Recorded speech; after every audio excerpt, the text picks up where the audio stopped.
Good afternoon, everyone. I'm Karen Cho from CNBC, anchor of Squawk Box Europe, and we have a special guest for you this afternoon who's going to be talking about the future of technology from a different angle. Oliver Bete, the CEO of Allianz. Nice to see you here in Davos at the Sanctuary. Nice to see you again. We've had a lot of technology conversations in recent days, weeks, months, but how do you ensure the future is still the question? Tell us about some of the conversations you're having. People are asking us whether insurer can provide security for all of the tech problems, the hacking, and we say we can help, but we cannot solve your problems. So when we talk about mobility, which is the focus of this conversation, we have enormous changes taking place. Yeah. At the moment, electric vehicles, but the future could look vastly different with autonomous vehicles coming into the mix. Yeah. What are you learning through partnerships how to ensure risk to the right extent so you are covered and consumers are covered too? So the key difference is today we are insuring a vehicle, and that's driven by the vehicle and the driver record.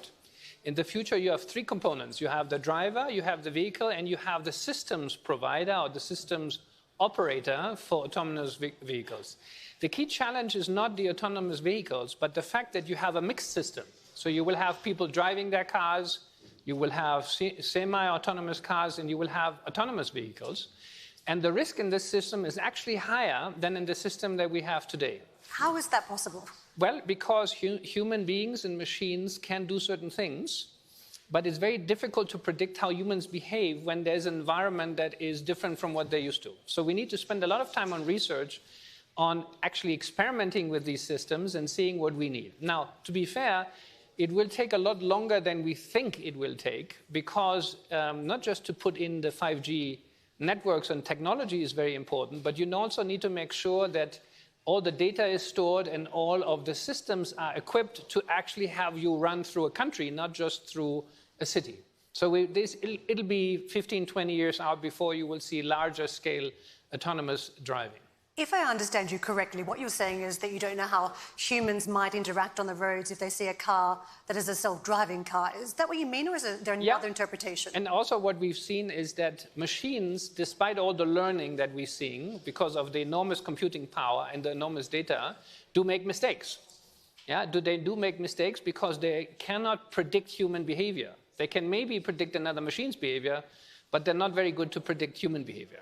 So we have quite a few things still to learn in terms of how the system will operate. And the only way to deal with that is experiment and try it out.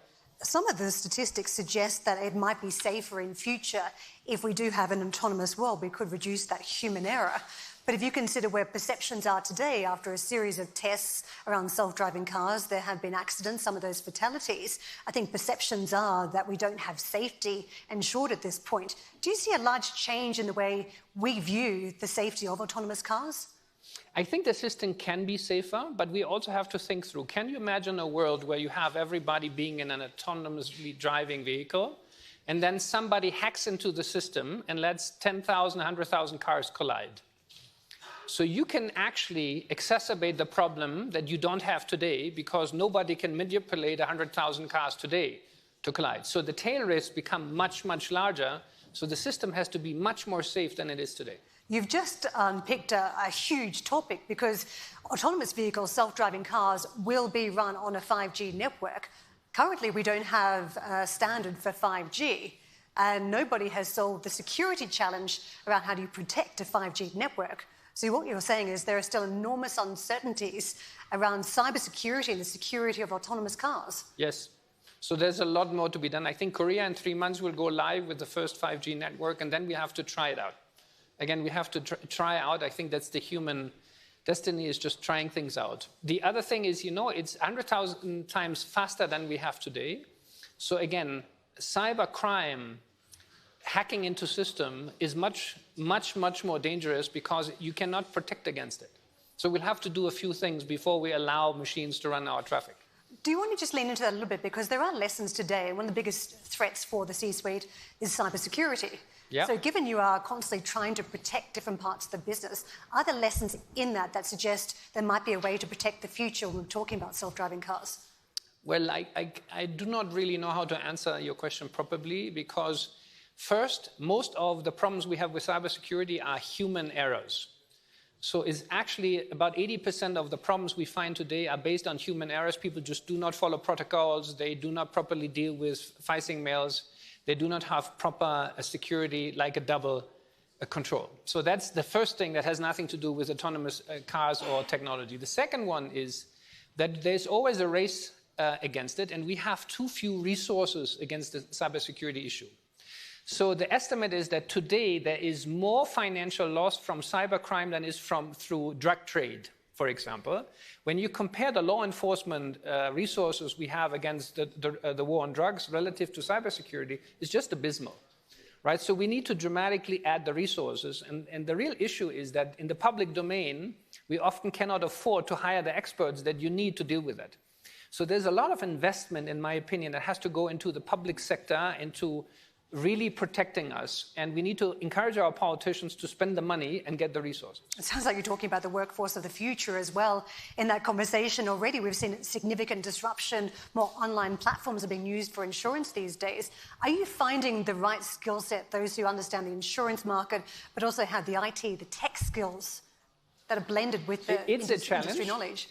To be honest, it's a challenge. We cannot often afford the salaries that the tech platforms can pay.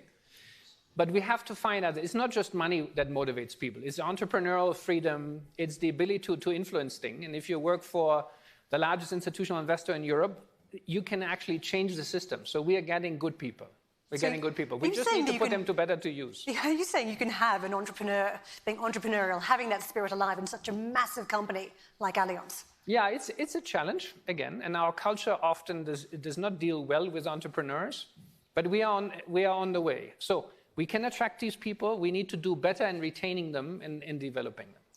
One of the topics I have to talk to you about is fraud reduction, which is quite interesting when you talk about the future of mobility. So one of the benefits of having more technology in the mix and autonomous vehicles is that you could reduce the number of accidents where effectively people are writing off their car to try and make an insurance claim. Yeah. That would be virtually impossible in the future with technology. Is that how you see it? I think we can dramatically reduce the number of fraudulent cases. And we're using technology already very intensively. That's why we are, relative to the industry, very profitable, because we do invest a lot in fraud detection. It's very true. What about around usage of vehicles? We have currently seen a trend that's started to pick up in major metropolitan cities, which is car sharing. Yep. So there is a car parked out the front somewhere in your street. You can access it via a web, hop in, put in a password, off you go. Yes. Which in some ways has reduced the necessity of having a car.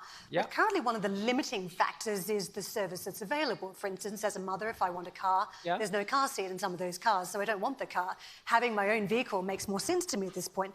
But I guess those sort of service aspects get solved at some point where there are more cars available. Yes. So how do you ensure for a future where fewer people might be owning a car and more people might be using a community service?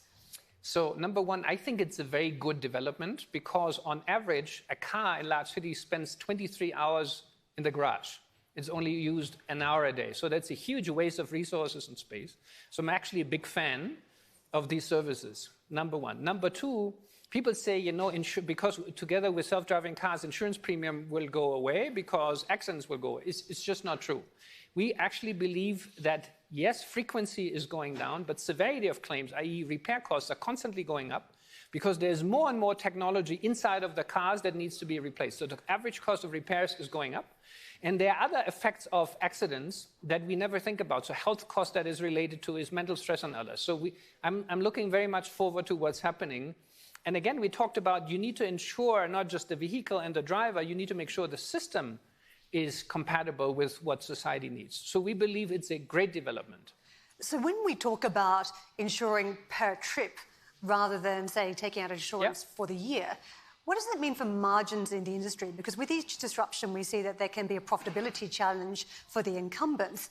Is there more money in that or less? Because it feels like every time you're asked to insure your trip, you could be then offered or presented with a whole range of competitors. We already see in the UK, for instance, that when you go to renew your insurance per year, most people flip their insurance because they get a cheaper offer annually. Could that be the case per trip, per week, per day in the future with car sharing? Profitability is not related really to how that purchasing decision, the pricing decision happened. It's about the discipline of the industry to price for risk properly and the ability for the client to pick and choose who they are with, whether that is a platform decision or another one. So do you have your brand and your service in the eye of the consumer or not? That is actually what's driving the margin and your discipline that you're applying to the decision. Actually, you have industries where you have a lot of churn that just actually increases cost for the consumer because you have higher acquisition and service costs rather than reducing it.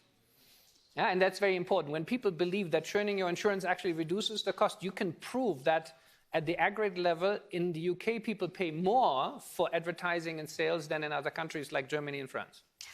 When some industry experts view who benefits and who loses in the future, one early analysis has been that insurance companies that are very large, that have business lines across the commercial side and the personal side could stand to benefit. Do you agree with that? Do you think the bigger you are, the better in future? Thank you for the question. I agree with regards to what we discussed earlier. Today, as a small insurance company, you can insure cars, you can access broker distribution. If you have to insure entire systems, as we discussed earlier, you have to work with large companies that offer these services. You need a certain minimum scale. And I believe it's going to be two handful of companies that can deal with this rather than the 10,000 companies we have across Europe today. So those that are at scale and they know what they're doing, they'll have an advantage. Well, that's the Western world. We've covered that. So let's just move on to China because it's a different ball game, isn't it? We've got a trade fight that's playing out now. The future is going to be a technology fight. And currently, if you look at how Chinese users access some of the technology services, a lot of it goes through a local platform, through WeChat, which means that a user might be accessing, say, an Alibaba insurance service. How do you fit into that equation? Do you still have a seat in the car? You push to the back? You're not even in the car when it comes to insurance in China. Yeah, that's a very good question. So now China is just opening up. So most foreign insurance companies have not had the opportunity to compete in the first place. Yeah? The total market share of foreign insurance companies in China is 3%. If you subtract the share of the JV partner is less than 1.5. So we are factually not present despite everything that's been said. Second, it's exactly right what you're saying. There are online insurance companies. And when you see what the real problem is what the access to client data and the cost of accessing client data really is. So if the regulator doesn't ensure a fair and level playing field for accessing customer data, you can end up actually in a situation where the platform owner controls all of the value that goes through the platform, and you end up with very little. So the key question again is, how do you access consumers? How do you offer them choice? And many consumers say, I love this platform. I want to do everything via my mobile phone, not understanding that actually makes them almost dependent, like on a drug. So from a regulatory and policy standpoint, you need to think this through very carefully. I am curious about how you navigate the landscape in China then. And currently, I believe you have approval from China Banking and Insurance Regulatory Commission, CBIRC, to form an insurance holding company in China. How key is it to have a local operation on the ground, and how key is it to have a partnership that gives you access, a Chinese partner on the ground? Very important. We are very happy that in property casualty, we have a joint venture partner with JD.com. So we decided not to go with a traditional partner. And one of the most innovative companies, it was the first Fortune 500 e-commerce company that existed. And we're actually trying to pool our know-how. We're in equal partnership there in order to use the digital platforms that you used and JD's enormous delivery network in China to build a business. Is it too late? I mean, there are operators like Didi Chuxing as well, companies that are moving forward with car sharing. And they obviously want to expand their business. Here's a car, and we've insured it for you as well.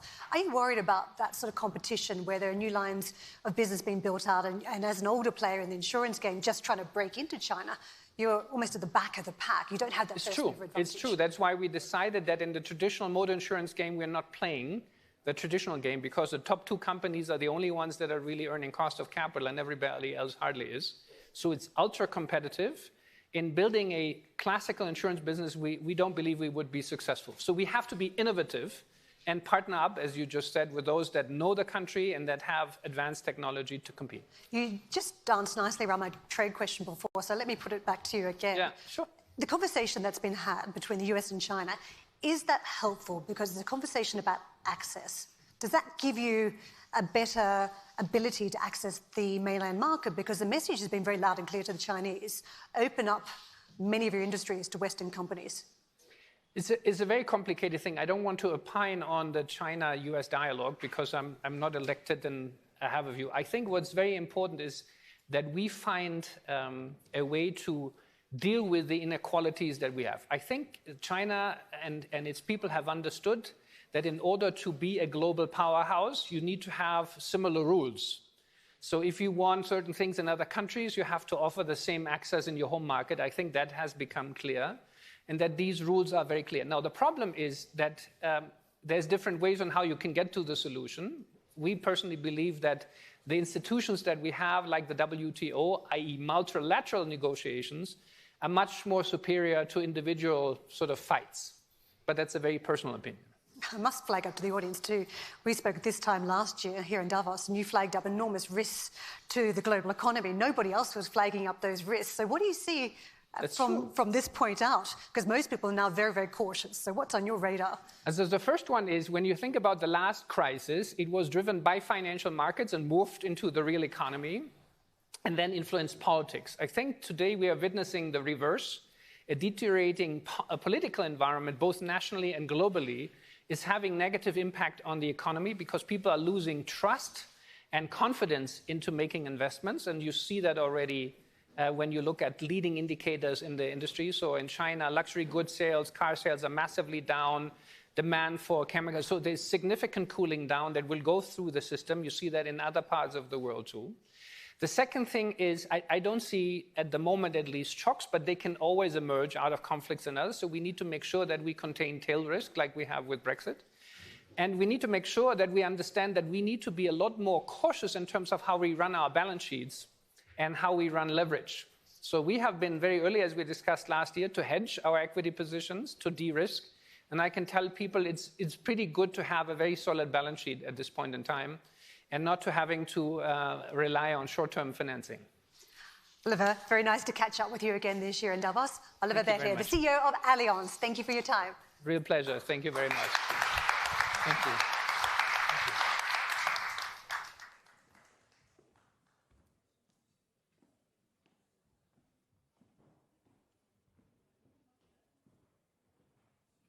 Welcome everyone. Please take a seat. We're about to begin our next discussion.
Welcome back.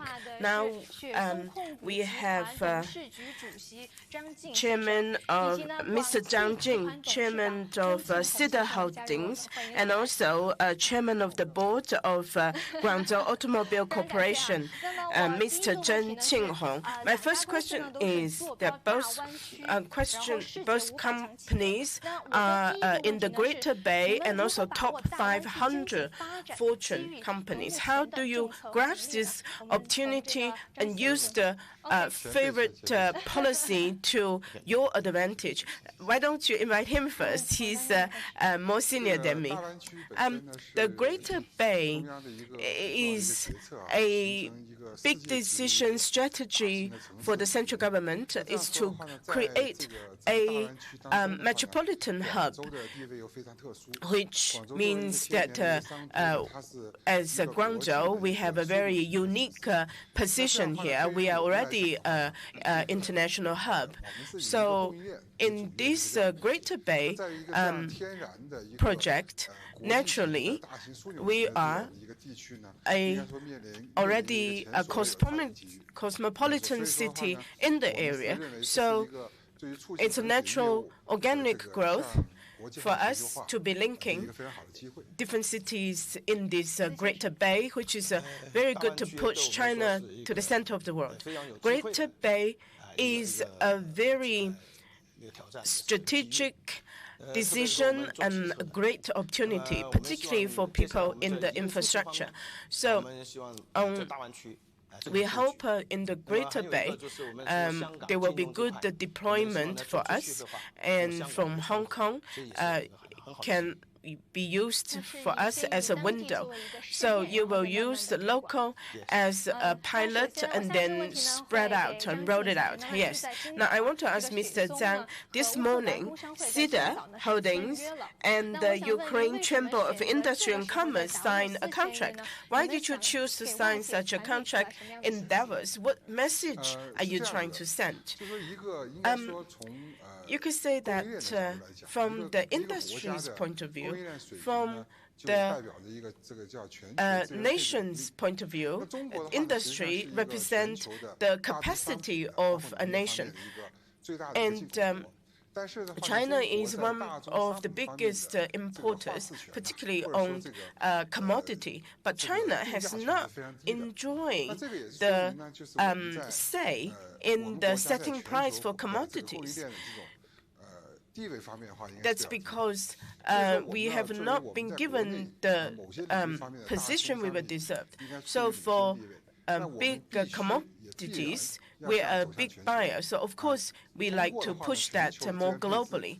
Through our global deployment and link that to our local suppliers, with our international partners, we can build a global network which can help us raise our say in the pricing of commodities. So that's why we come to Davos in such an open forum.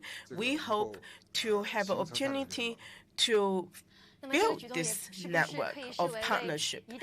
Does this also mean this is a push forward for Belt and Road? Yes, of course. Do you have any follow-ups? Actually, China's Belt and Road, for example, like iron, we have invested heavily in the iron, and in Russia, our partner is also the biggest iron company. So this is all because of the Belt and Road initiative making such partnership possible. Now, my question is on Mr. Chen. November last year, during the Nansha Forum, I had a dialogue with the general manager of GAC. You are using some of your own product like Trump Chi to the USA market. The name is very eye-catching, Trump Chi. So how do you plan to do this? Globalization for GAC, it is our goal.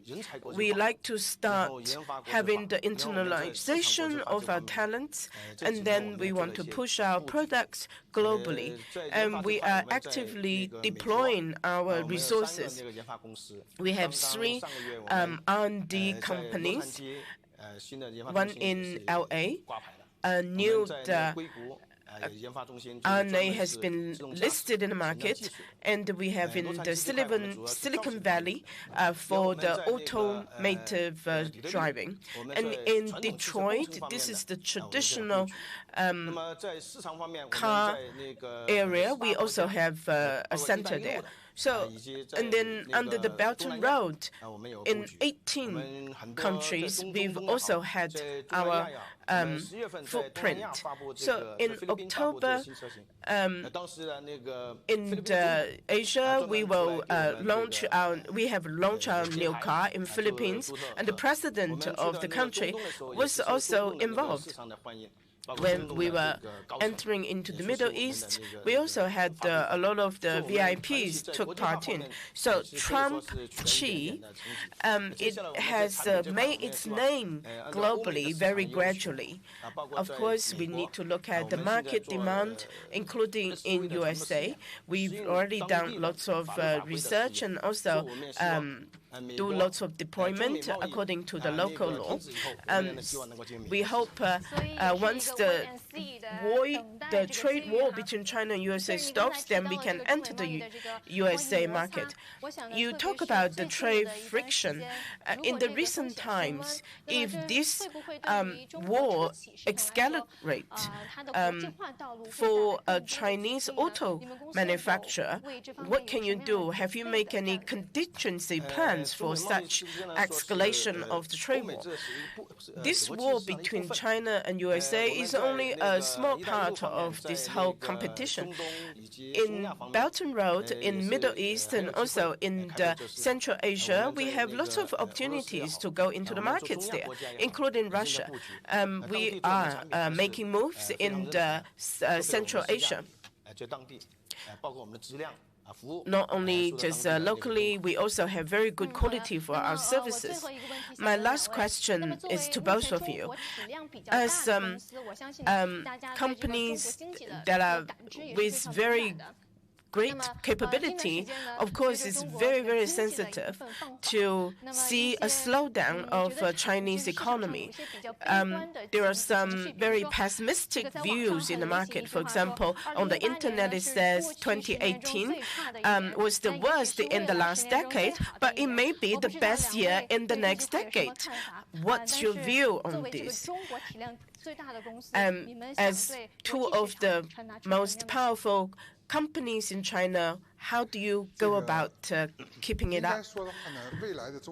We can say that the Chinese economy in the future is full of challenges. Not only the trade war between USA and China, that's only a sign of it. The fact is Chinese economy is facing lots of challenges because its transformation, its reforming, and slowing down is natural. But the international conditions is also making it more difficult. Full of challenges is a very precise description. On the other hand, at the moment, China is still one of the most competitive markets in the world. So in some sense, China can generate its own domestic consumption, which can drive its own economy, can grow better. During the last 4 decades of opening up, such pessimistic view, you will hear that once every 8-10 years, but each and every time, our central government and the Communist Party had always created miracles that is unbelievable. So I do not believe such challenges cannot be overcome. I certainly do not believe 2018 will become the best year in the next decade. I do not agree with it. That really shows your confidence. How about you? And 2018 for automobile industry was a very challenging year. Over the last 2-3 decades, it's the first time that the sales has come down. Last year, 28 million, and so there is some fall, and you can say it's the worst in the last 28 years. So facing the next decade, we are still very confident because for automobile manufacturers, we still have lots of room to maneuver. We hope that we can have the growth domestically before we go globally. We have such a big market, home market. Look at USA. 80 people out of 100 already own cars. 60 out of 100 in Japan own cars. But out of 100, only 17 people own cars in China. There's still a lot of room to grow. And China Manufacture 2020, Made in China 2025, it's still a good strategy for us to grow. So in the next decade for automobile, I still am confident we will have good opportunities. We want to have self-sufficient industries. I think all of you here all have cars. You understand that we already got iron, high-tech, and automobile. Automobile is very widely covered. So I'm confident that automobile is still going to be a major industry in China and in the world. Thank you both very much.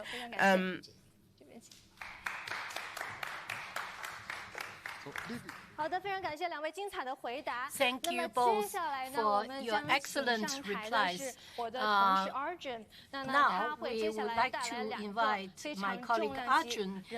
He will invite a very important dialogue between two personalities concerning the artificial intelligence and China's tourism industry. Let's have a rest for the moment.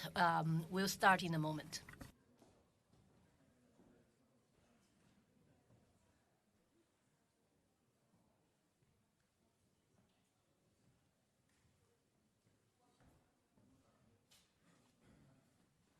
Please stay seated.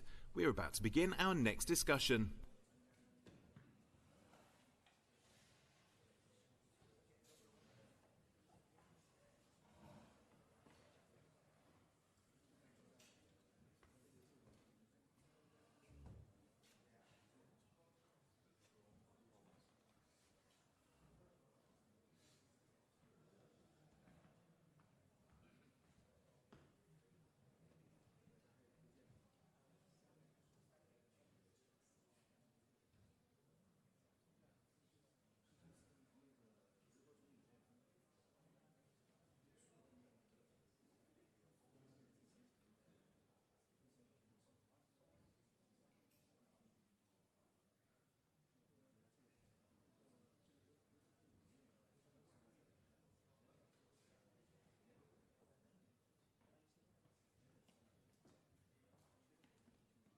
All right, come on stage, Arjun.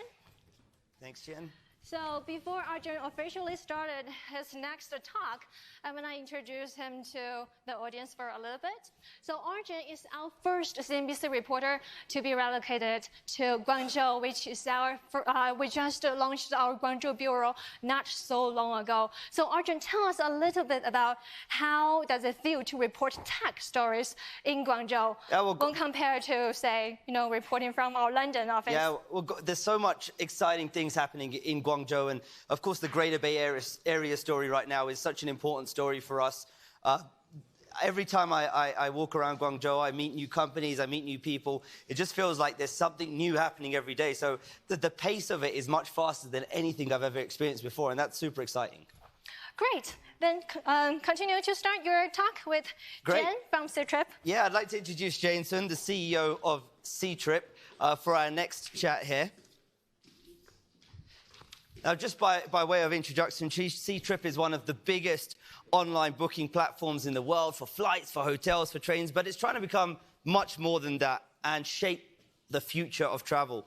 So, Jane, I want to ask you a little bit about that. How are you trying to shape the future of travel? Everyone I speak to here at Davos has an artificial intelligence strategy, trying to put AI in their business. So how does that fit into your business? Where are you trying to infuse AI into the company? Sure. Ctrip is the largest travel company in China. Last year, we sold about 700 million high-speed railway tickets, 350 million air tickets, and about the same number for hotel rooms. So the growth for our company is just tremendous. So we do a couple of things to empower our customers to go abroad. The first one is to build a one-stop shopping platform. For example, if I'm leaving Shanghai to come to Zurich, if I'm flying business or first class tickets, the intelligence will tell me once the air ticket is booked, we'll push a Ritz-Carlton or nice hotel for that business class customers. And if he or she selected a 5-star hotel, then we will calculate the distance between the airport to the hotel and push a limousine service to the customer. So if the flight is delayed, then we will inform the drivers, the hotels, everything. So it's a one-stop shopping platform that is very convenient for our customers. So is a lot of it about learning user behavior? Yeah. What kind of things they're usually interested in, what kind of routes they take, what kind of level of hotels they're into in order to kind of give them the choices. Right, exactly. So for us to help the customer using the most efficient way, find the suitable products for them is the key. What's interesting is a lot of people think about Ctrip as just a booking platform for flights and hotels and everything else. But you've made an investment recently in a company called Yunji Technologies. They make these robots that roam around hotels and are able to deliver things to rooms. I've actually seen them in action and they're very interesting. So what was the rationale behind investing in a company like that? Yeah, given at any time, Ctrip has millions of labs going on to do little testing for our customers. Robotic technology is very important. Behind the scene, we use robots to answer the phones, to do data analysis. In the hotels, there are robots helping customers to do check-in, facial recognition. So all these are in the efforts to renovate our technology platform and provide the best services to our customers. And you've got a strategy called the Easy Stay Smart Hotel Solution. Can you just explain to us what that is? Yes. A pain point for customer is the check-in and check-out point. It's taking a long time to queue up. So what we thought is for customers who is ranked as a diamond users, we can easily get the customers to pay after they stay. So it's an easy stay for lots of customers, which will give us a good brand. It almost seems sometimes counterintuitive that a company like yours is investing in, physical hotels to some extent, the experience around a hotel. Why are you doing that in the robotics, in the check-in, check-out? Why are you getting into that kind of space? Yeah, a hotel is a wonderful partner for us. So we need to understand the pain point for the hotels. So this technology is empowering our hotel partners to have a better linkage in the technology platform so that our customers can save time without lining up at the lobby. When they check out, they also save time without lining up in the hotel lobbies. So that is the main purpose for it. So if you were to give us a look into the future, what does the future hotel look like for you? In theory, ideally, I would like our customers to make a reservation, and then their cell phone will have the ID, and they can open their hotel rooms using their cell phone without even having to check in with the hotel. I think it will happen. How far do you take your investment strategy into the hotel space and accommodations? Are you getting to a point where you're thinking about potentially building your own branded hotels? Not really. In China, a long time ago, when the economic chain hotel is starting, we made certain investments and become the shareholder for this economic chain. But right now, the hotel business, our strength is really technology and service. There are so many things we can do utilizing our big data. But building a hotel, running a hotel is not our expertise. So we're not interested in that field. And you've got a few ways to reach consumers, obviously the main Ctrip website, but also trip.com and Skyscanner and the rest. How important is social media becoming in reaching audience in China? Yes, we use all kinds of social media to reach audience, and we build our own travel-related social media called Lupai. So when customers travel in Switzerland, have a ski trip, or go to Kilimanjaro to climb up the mountains, they take photos, and we want them to share their photos instantly with our community. We launched the product 1 month ago. Now the DAU already reached 600,000 already. By the end of this year, their target is 1 million, and I think they can double that target easily. Jane, I want to ask you about some of the broader macro economy trends we've seen. We saw a slowdown in the Chinese economy last year. Is that going to hit your business in terms of travelers going outside of China? I think because Ctrip target at high-end users and business users, that segment is the most resilient customers in China. So if you are targeting at very budgeted travelers, their budget will be impacted. But for Ctrip customers, they're very resilient. But with the ongoing tensions around the trade war, and we've seen, you know, for example, the CFO of Huawei get arrested in Canada, is there a danger that actually Chinese consumers are put off from traveling outside of China? I think when we look at the statistics, there are a couple of elements that's very important for our travelers. The first one is the visa restriction. I think the countries who can offer the easiest visa application process will win. So for example, Singapore have online application process. So this Chinese New Year, they attract lots of customers. Australia and New Zealand are very friendly for visa. So they are getting a lot of customers as well. The second thing is direct flights. So, for example, when Shanghai and Zurich has a direct flight, instantly we saw the volume goes up. So direct flights is very important. The third one is the friendliness of the local people. So Italy, Spain, these countries, Thailand, these countries, people are very friendly. So day in and day out, we have seen very healthy growth into these countries. We've had a couple of comments here at Davos, actually, that this ongoing trade spat between the US and China could cause some Chinese companies to scale back or effectively stop any kind of investment into their US businesses, into the US market. Are you looking at scaling back any of your investments into the US right now? I think for us, it's very important to grow very strongly organically. So our product itself needs to be very strong. And then you will attract similar companies to come to you. We made our investment into Skyscanner and Travel Fusion. The reason they want to team up with us is the synergy we can bring. Before we made the investment in Travel Fusion, their growth probably is about 15 to 20%.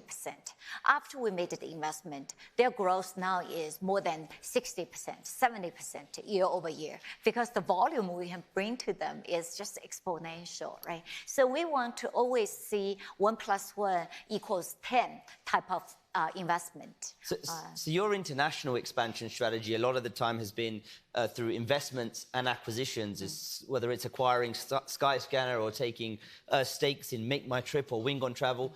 Going forward, is that going to be how you continue to expand internationally? The investors only see when we make a move for the investment. But before we make the investment, our organic growth is already very robust.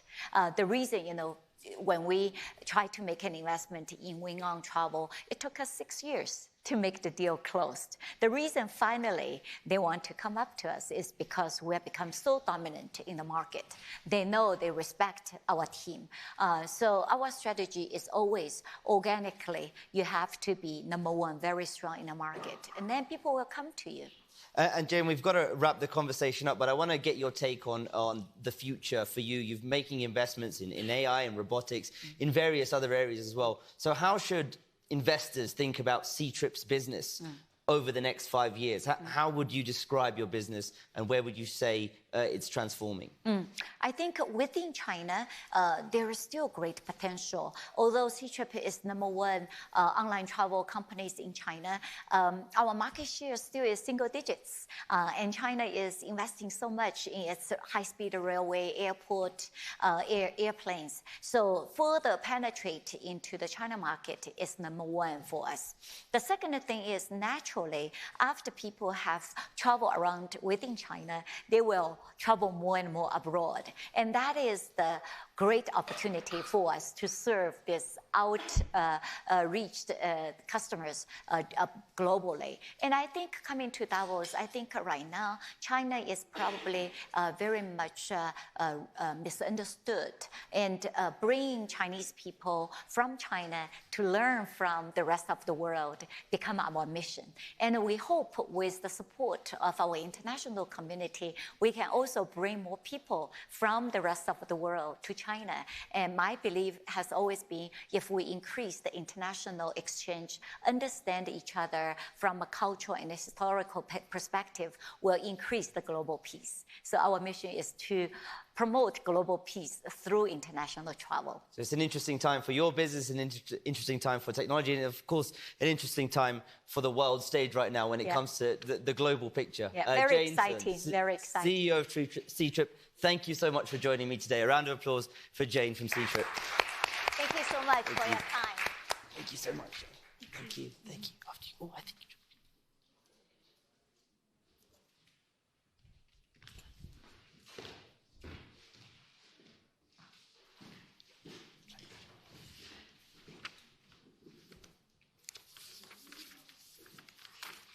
Now, we've got another great conversation coming up next, and this is with Kai-Fu Lee, the CEO of Sinovation. So I'd just like to bring him up on stage now. Kai-Fu, thank you so much for joining today. Thank you. My pleasure. You. Please join me. Okay. Just by way of intro, this man right here is known as the godfather of AI in China. He's got a book on the market right now, AI Superpowers, China, Silicon Valley, and the New World Order.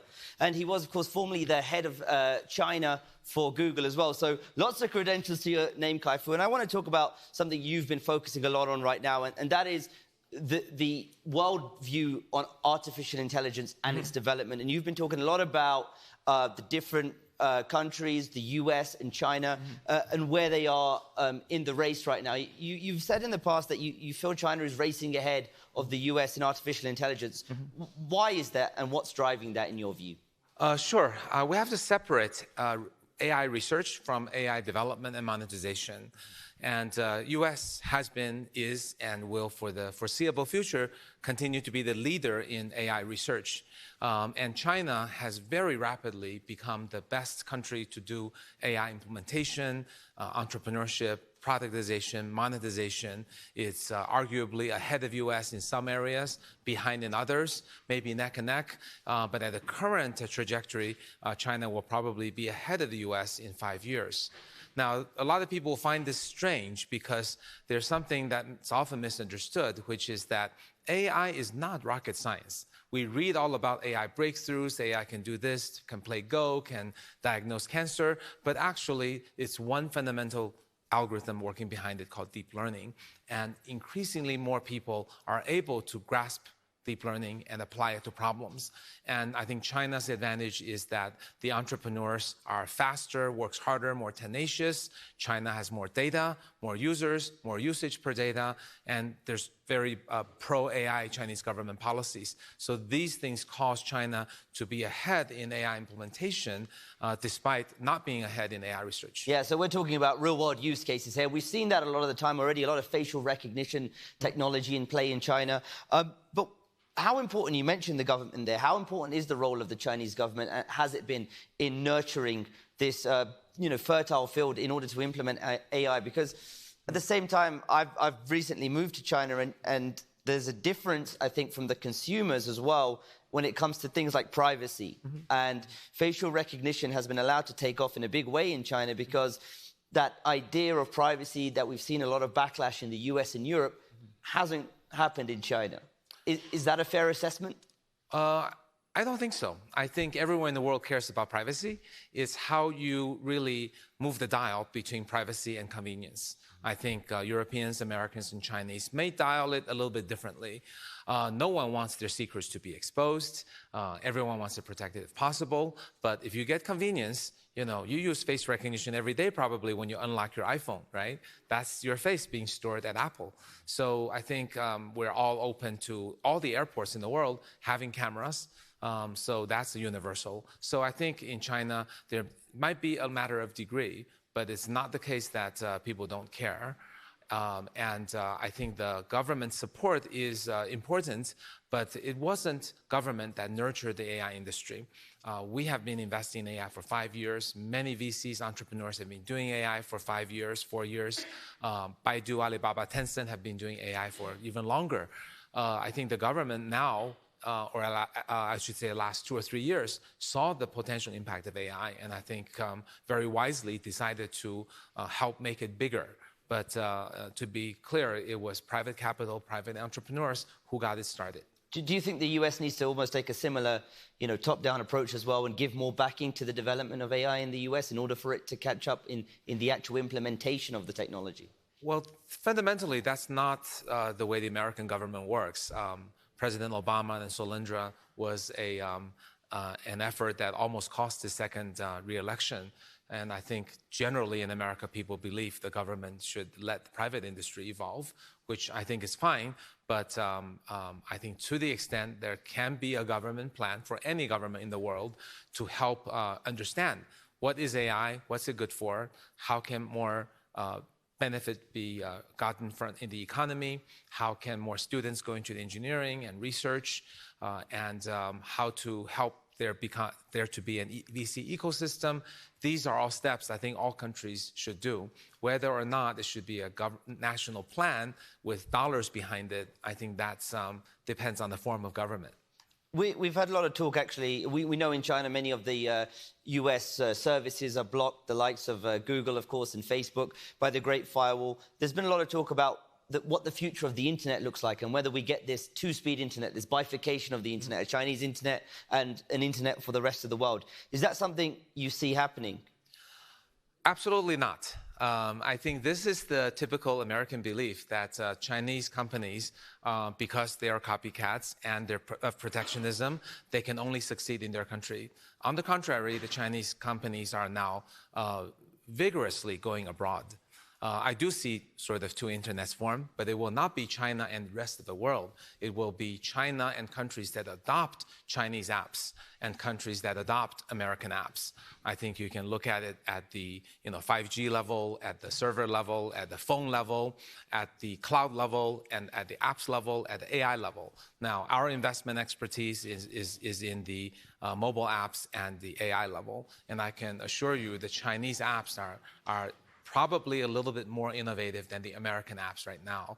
And while Chinese apps will have a hard time getting adopted in US and Europe and English-speaking countries, I think they're proving their rapid acceptance in India, Southeast Asia, South America, Middle East, and even a little bit in Africa. So I think in 5 years, if you look at all the people in the world and took their phone and counted how many American apps and Chinese apps, I'd say it will be 50-50. Very interesting. Is that good or bad? I don't know. There's good things and bad things about it. Having one country be the supreme leader forms a unified platform and consistent experience, but it also gives too much power to one country or company, and more competition is good.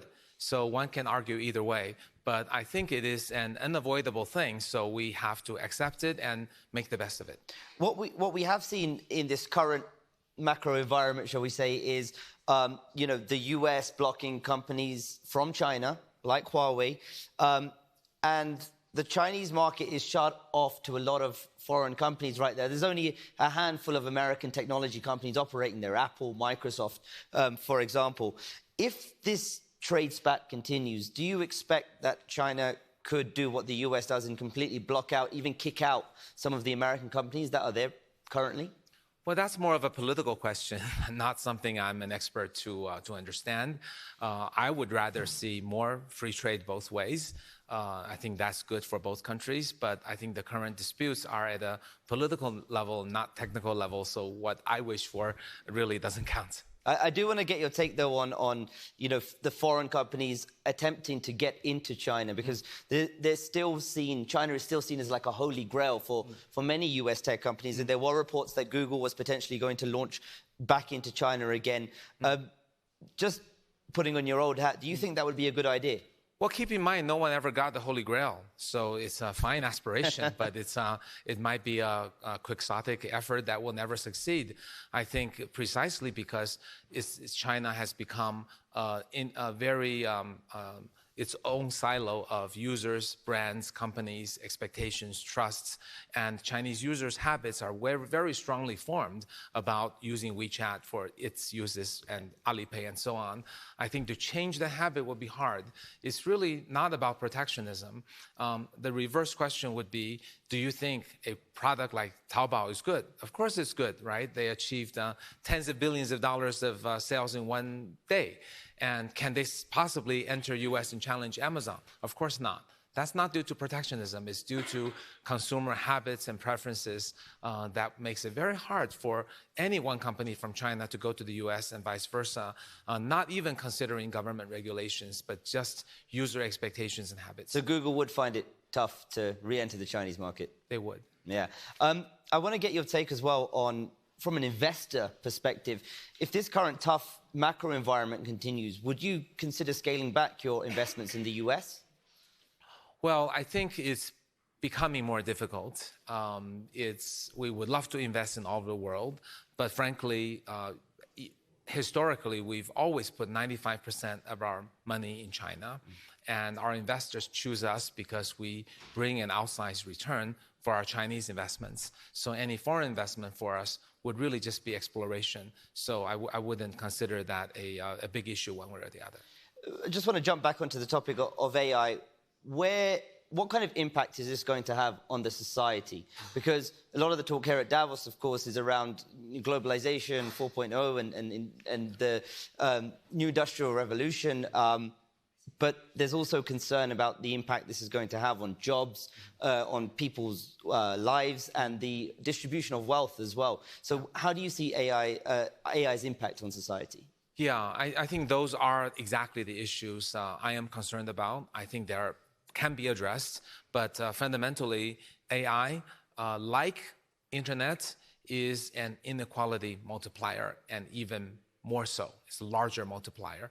The reason is AI gives a magical knob to a business that the CEO can tune and say, I want more users' minutes, as Facebook has done, or I want more revenue.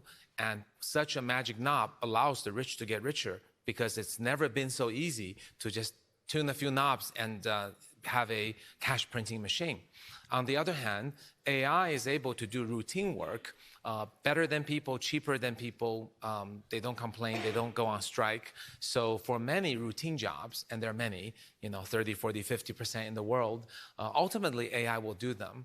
And yet these jobs are the lowest paying. So think about it, we're creating these ultra-rich billionaires. At the same time, we're taking away jobs from the currently lowest income segments. So that inequality is serious for any society, and things need to be done to even thinking ahead of time to address that. Similarly, among countries, the countries that have AI and the countries that don't, the countries that have routine jobs and the countries that have less of it will be another determining factor to emerging economies that wanted to emerge but can't because they're caught on the wrong side of the inequality equation. So if we carry on the path we are now, that's the kind of outlook you think, increased inequality because of artificial intelligence. So what does need to be done then? Because there's a lot of theories. Yeah. Universal basic income is one of those. Yeah. Many different theories around this. What are your views on what needs to be put in place? Well, I think at the individual inequality level, clearly something related to income redistribution is needed, and something related to retraining is needed. So I'm not talking about the 50% unemployment. There will be plenty of jobs, lots of jobs. AI will create jobs, but we don't know what they are. It's like when internet was started, we didn't know Uber drivers, there would be 10 million Uber and DD drivers in the world.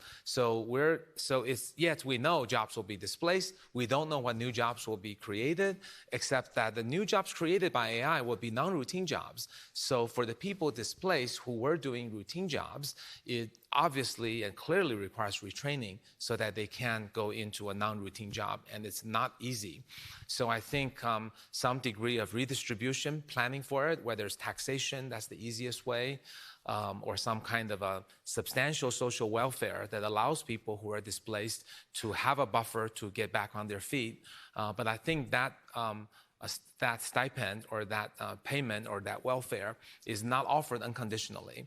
It needs to be offered when the person is really using part of that money for retraining so that they get back on their feet. Otherwise, you can imagine someone losing a routine job and seeing everything he or she can do will always be better than by AI. That will cause no motivation to work hard, and depression, and maybe even addiction. So I think maybe a stipend that says, okay, for those who lost their job, here's some money that will cover your living expenses, but only on the condition that you also take this money, which is paid for training, into jobs that won't be displaced. Right. And Kai-Fu, just as we wrap this conversation up, I want you to just put on your, look into your crystal ball, look forward, 10 years' time. What does the internet landscape look like to you, particularly as it relates to US, China, and the adoption of artificial intelligence? Right. So first, I think globally, in 10 years' time, there will be half Chinese software, half American software. Also, I think in terms of AI, it will have proven itself in many industries, in some cases being used to enhance existing businesses, in some cases being used to disrupt existing businesses. I think many of the Fortune 500 companies will be in trouble, just as internet disrupted many of them in a kind of a 10-year horizon. AI will do the same. But I also think there will be amazing new companies created, doing businesses that we never thought before possible, bringing convenience, value, and we're going to start to look back and thinking about AI, which has these challenges, but I believe in the wisdom of humanity. We will come up with ways to solve the problems, and we'll look back one day and realize that AI is really serendipity, because it has liberated us from routine jobs and gives us time to really focus on what we're good at: creativity, compassion, and discover what it means to be human. Fascinating insight into the future of artificial intelligence and the impact it's going to have, and the challenges, of course, but the opportunities as well. Kai-Fu Lee, right. CEO of Sinovation Ventures, thank you very much. Thank you. Thank you. Thanks.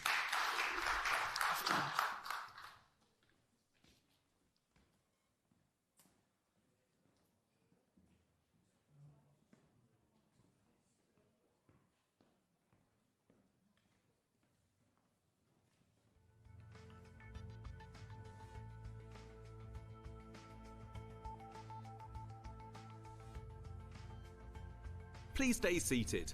We're about to begin our next discussion.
Let's get a kick out of these fancy shoes.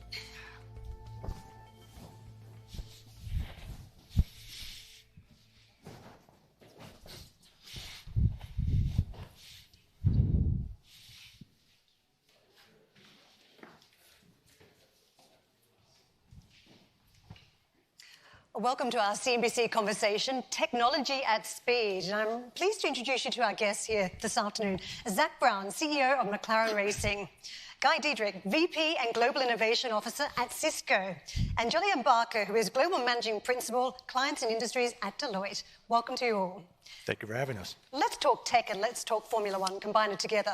Carlos Sainz and Lando Norris, your drivers for 2019, are both anticipating a good car to start out this year. What does a good car mean these days, given all the technology changes?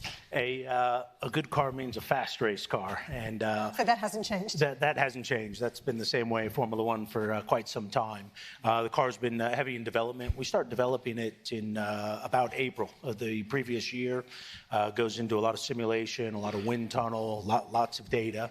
And ultimately, a good race car is not only a fast car, but a car that you can develop over the season. If you take a look at Formula One, the car that qualified first on pole in Australia, if it never touched its car, by the end of the year, it would be last on the grid. And that's the pace of development. So you want a fast car and a car that you can develop. Let's talk about connectivity, because F1 races 21 times around the globe from March until December. That's a hectic pace. All the logistics and keeping in touch with the teams back at base. This underlines the importance of connectivity for the team. So just tell us, in your view, how important that is to have that seamless communication take place. Communication is critical for the sport. You know, we, as you say, we're racing 21 times around the world, everywhere from America to China to Bahrain. And a lot of people, what they don't realize is the actual race, the majority of the strategy is called back from base, in our case, in Woking, Surrey.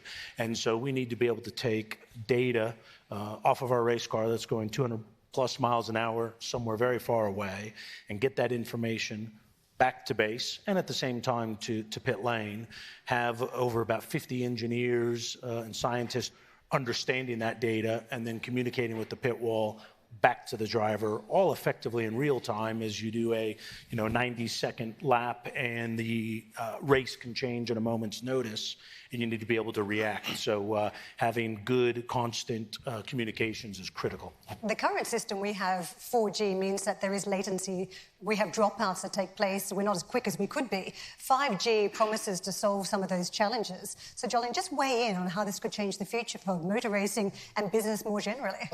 It's great for Zach to just talk about the way connectivity is so central in racing. It is central in so many domains. And if you think about the future, whether it's of autonomous driving or medical care or the way we work in businesses or as individuals on social networks, higher speeds are going to make a phenomenal difference. And if you think about what does 5G mean?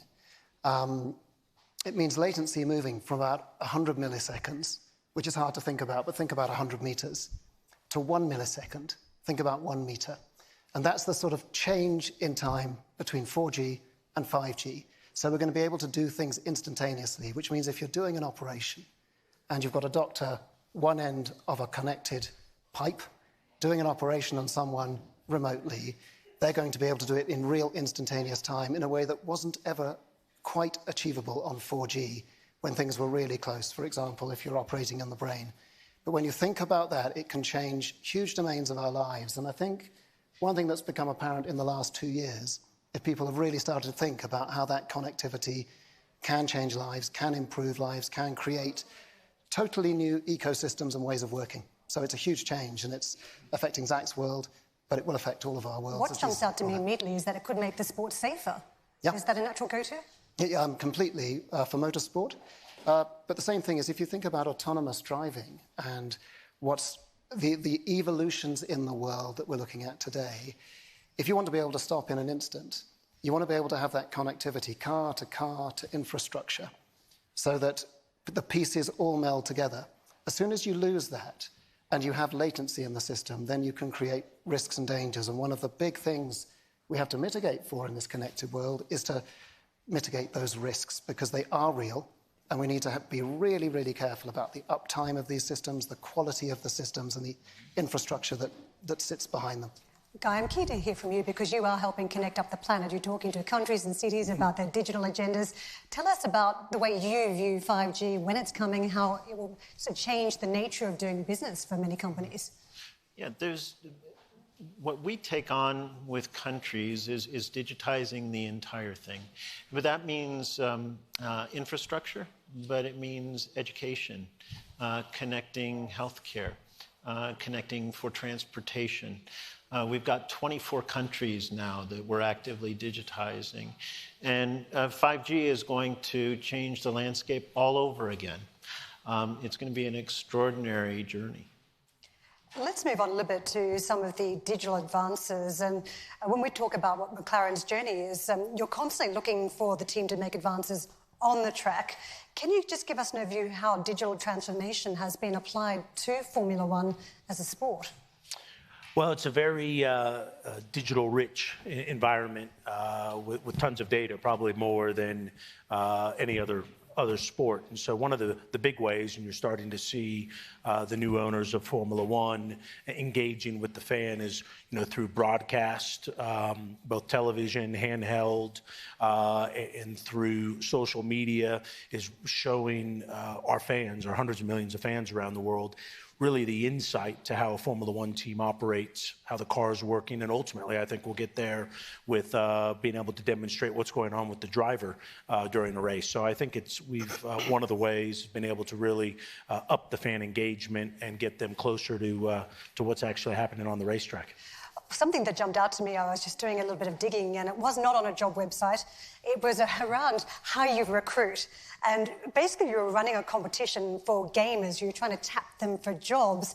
And the winner of McLaren's latest esports competition, the Shadow Project, basically would be crowned, and then they get a job working from base and working. Tell us about why you would be tapping gamers and how this sort of changes the type of worker you would typically have been looking for. Yeah, the world is moving on.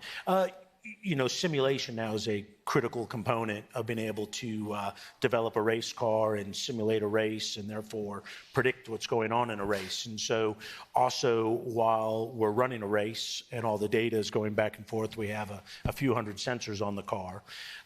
We will also have a driver in our simulator at that time. And if we want to maybe look to make a change to the race car, we can first simulate it and have our simulator driver. And now that esports and simulation is so authentic, I think 10, 15 years ago, it was a video game.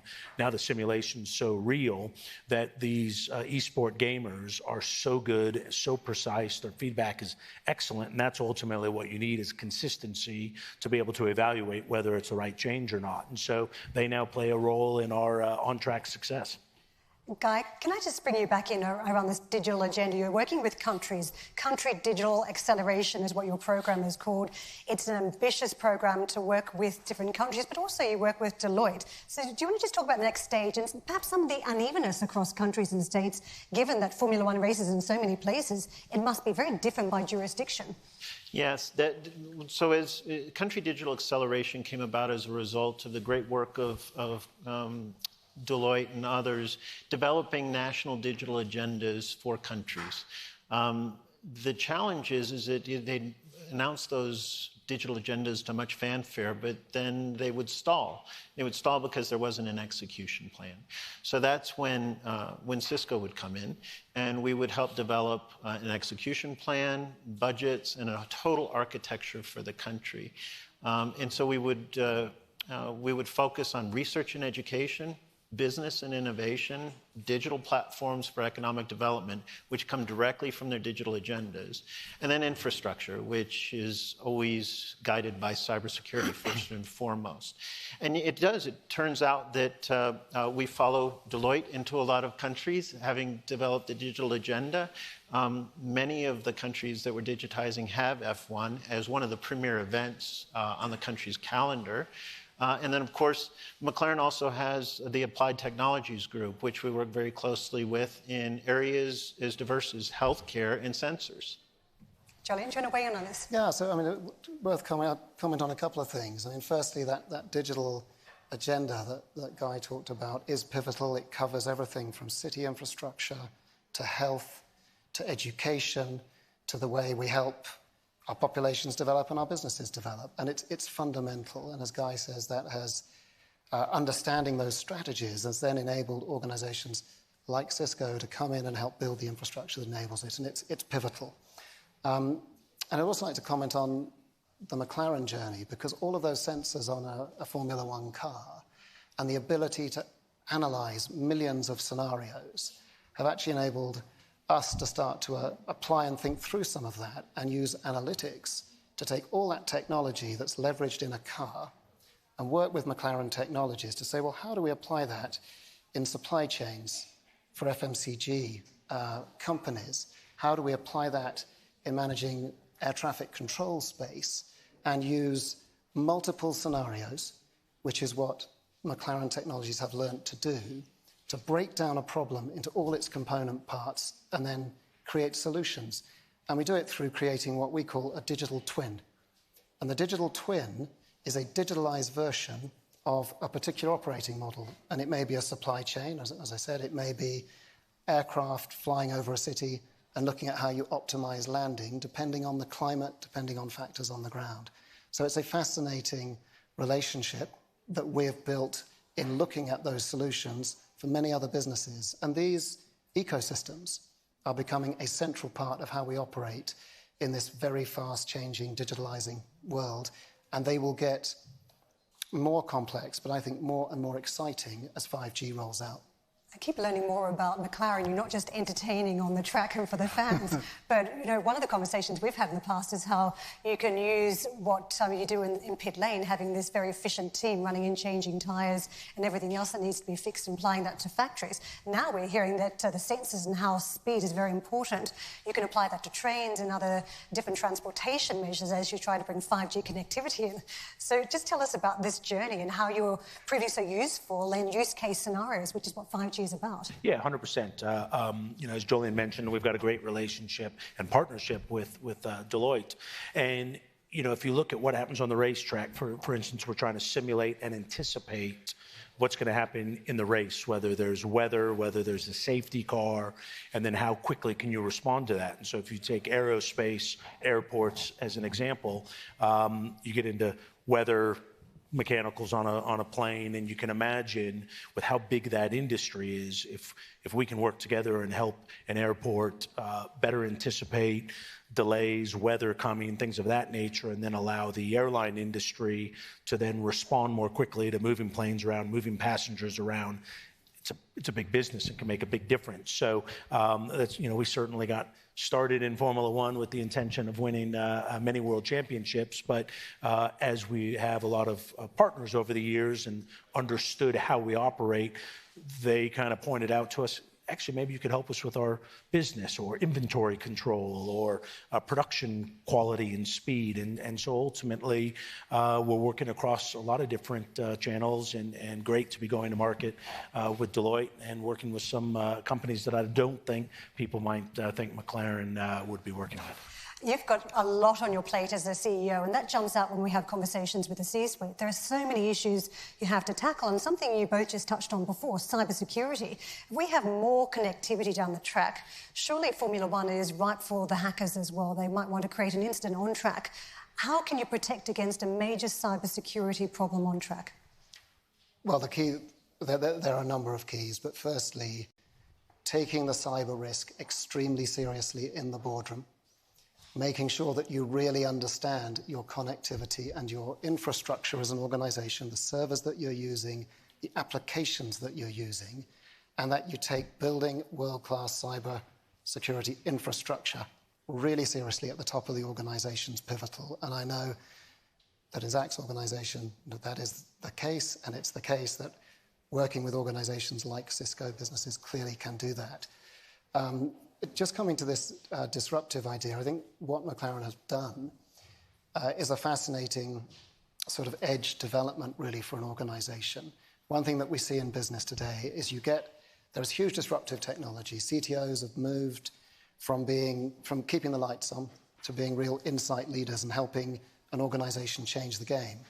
So as what McLaren have done is taken that, those central competencies that they've had, and as many other businesses are doing, started to say, well, how can we apply them somewhere else?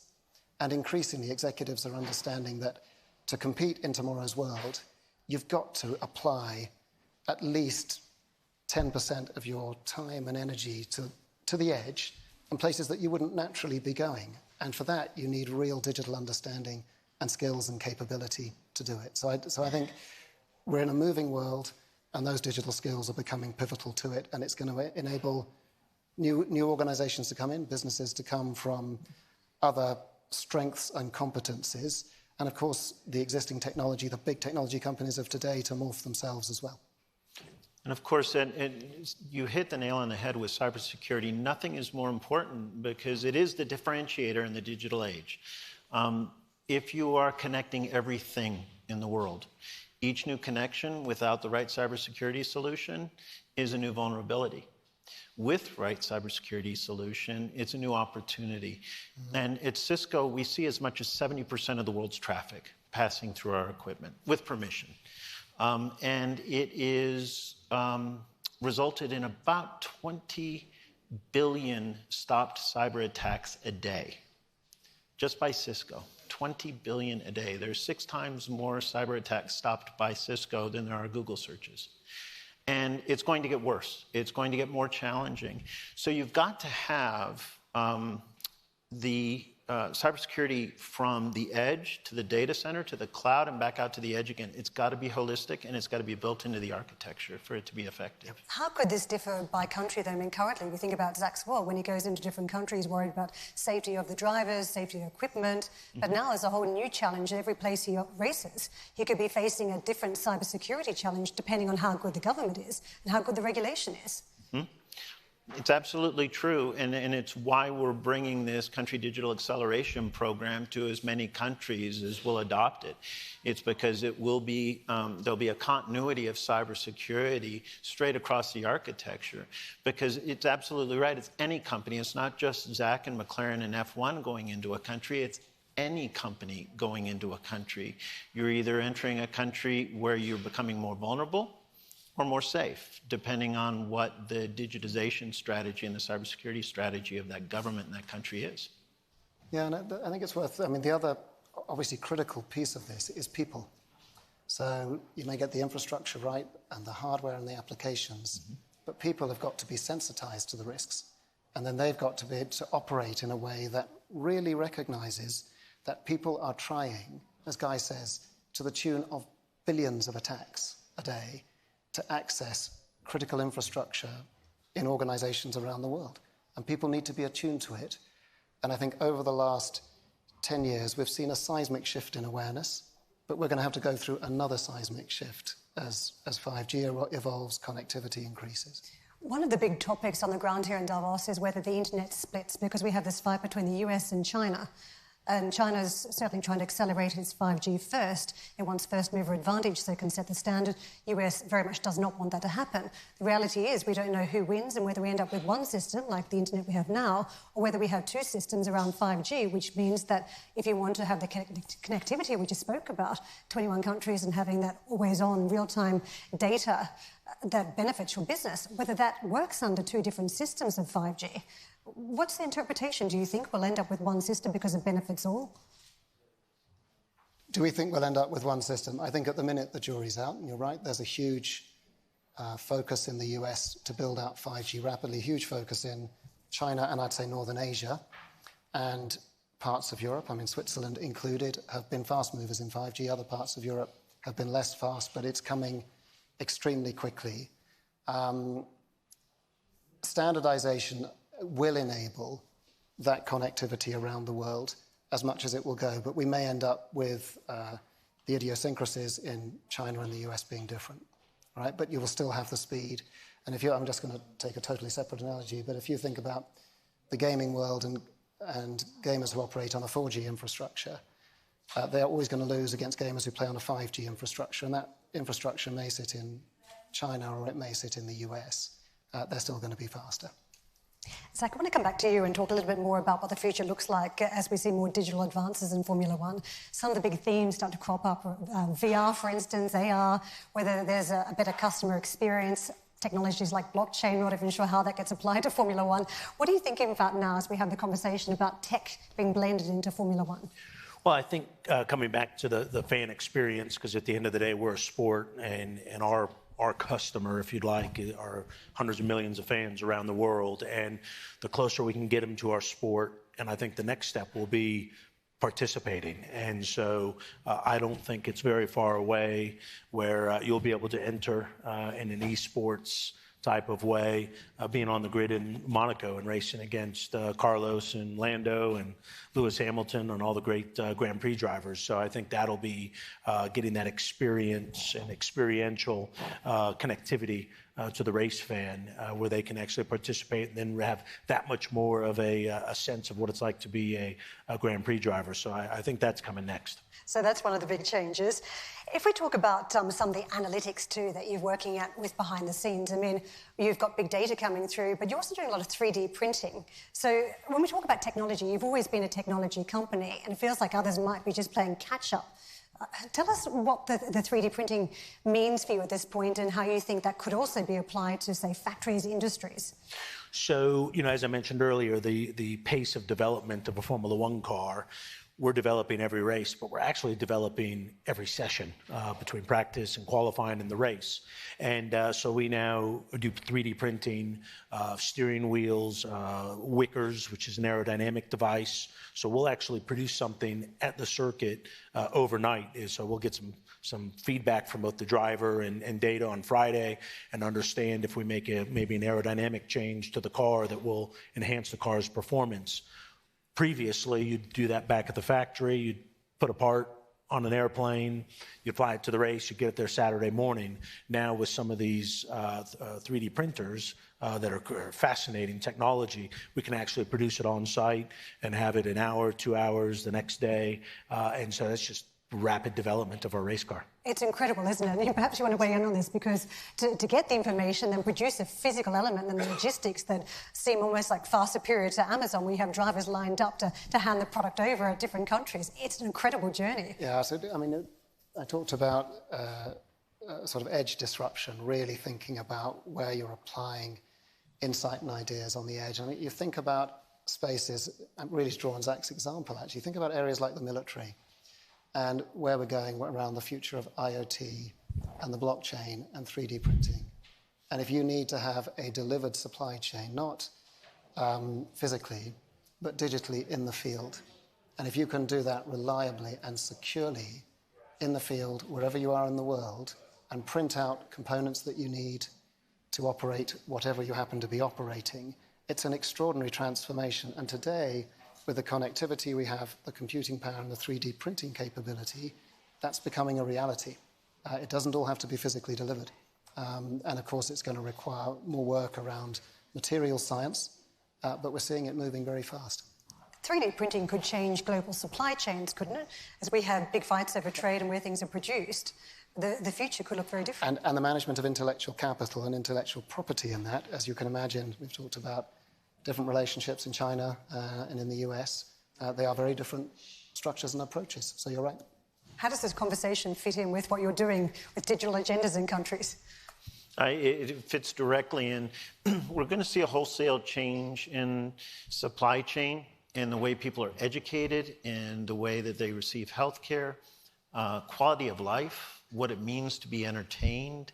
We're building a city from the ground up in Guangzhou. And it's a fascinating exercise. It's starting with a blank sheet of paper and saying, okay, if you were to educate, provide health care, and do all of these other things that we do regularly day to day, if you were to do that in the digital age, in a digital city from the ground up, what would be different? How would you think about all of that differently? And so we're going through that exercise as we speak. It was referenced earlier about digital twinning. We're doing a project right now with the Port of Rotterdam in the Netherlands, where we partnered up with IBM and others. We are creating a true digital twin of the port so that it'll be the first port in the world to receive an autonomous ship. So you're going to see, again, everything get turned upside down, and it's all going to be happening very quickly at a pace that we've never seen before. One of the toughest conversations for CEOs is partnerships, and you both have a lot of conversations, you have a lot of partners, but for you, Zach, I know that you do too, but you're very choosy about those partners. So what's the criteria now as we talk about technology and who you bring on board? Well, there's ultimately different types of partners, but in the there's those that we help them, promote their product. It's, consumer brand. But the ones that we like to work with most are the technology partners that can help us go faster, because that's our biggest task at the end of the day. And so Dell Technologies is a good example.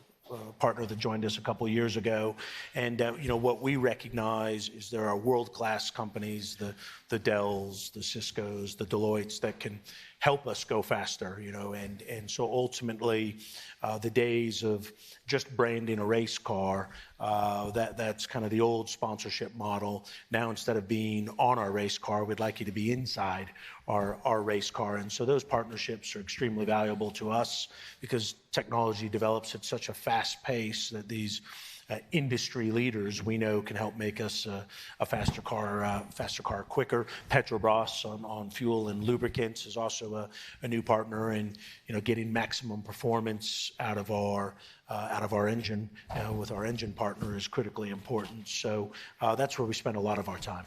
Everything gets disrupted at the moment, so that's the lesson that's coming through. And I know you're a bit of a disruptor in Formula One. You've been agitating for change to make the sport more friendly and interesting for the viewers and for the users. But down the track, do you see a future where Formula One itself is disrupted, where you have Formula E? There is just a moving towards less carbon fuels. So what you have are electric vehicles on track and something that is more sustainable. I know the owners have a foot in each camp, but do you see that a blending of the two? I think there's some common technology. So we now do the battery technology for Formula E. So the first 4 seasons, because battery technology couldn't last as long, you had to change cars in the middle of the race. This year, it's a single race car, and that's our battery technology. Then there's hybrid in Formula One. I think in Formula One, we probably haven't done as good of a job explaining just how far Formula One has come. When we went to the new engine regulations, we had to use 30% less fuel overnight, and that is quite a technical accomplishment. And I think that's something where maybe the sport needs to do a better job communicating these developments. And then, of course, we have our road car business that, what we learned in Formula One and Formula E, some of that applies to our automotive, and then also the sensors and the GPS, and you start getting into autonomy. So I think, I'm not sure there's going to be a convergence of those two series, but I think there'll be certainly convergence of technologies that will then get applied to the automotive industry. I'll put you both on the spot quickly. What do you think? Do you think Zach's industry, Formula One, is about to be disrupted? I think it is about to be disrupted, but I also think it's one of the most disruptive industries we have on planet Earth. That's diplomatic. It's just extraordinary what they have to do on a regular basis to stay competitive. Much less win, but to stay competitive. And we're the beneficiary of that from the standpoint that so much of what they do then they take and reapply to industry.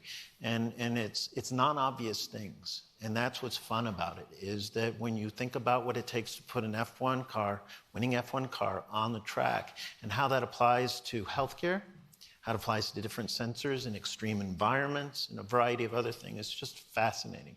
Charlie? So to my mind, it's going to be augmented. So I think there are going to be ways that the F1 teams will be able to evolve. There will be new race formulae, as you say, but we've also talked about many, many different businesses, that these extraordinary organizations like McLaren, with that extraordinary insight and understanding and analytic power, are going to be able to deliver.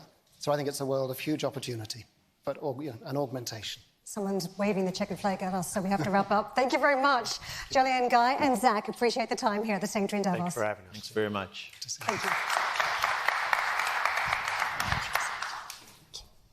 Pleasure. Thank you.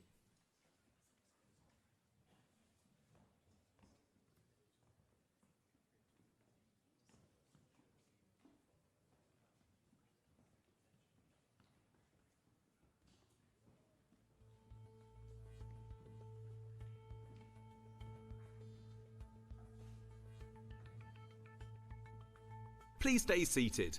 We're about to begin our next discussion.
Please stay seated.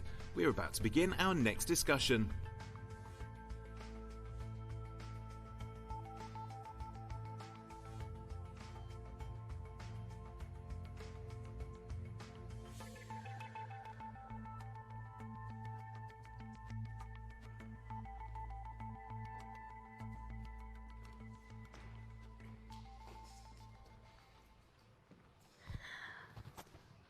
Okay, hello guys, I'm back.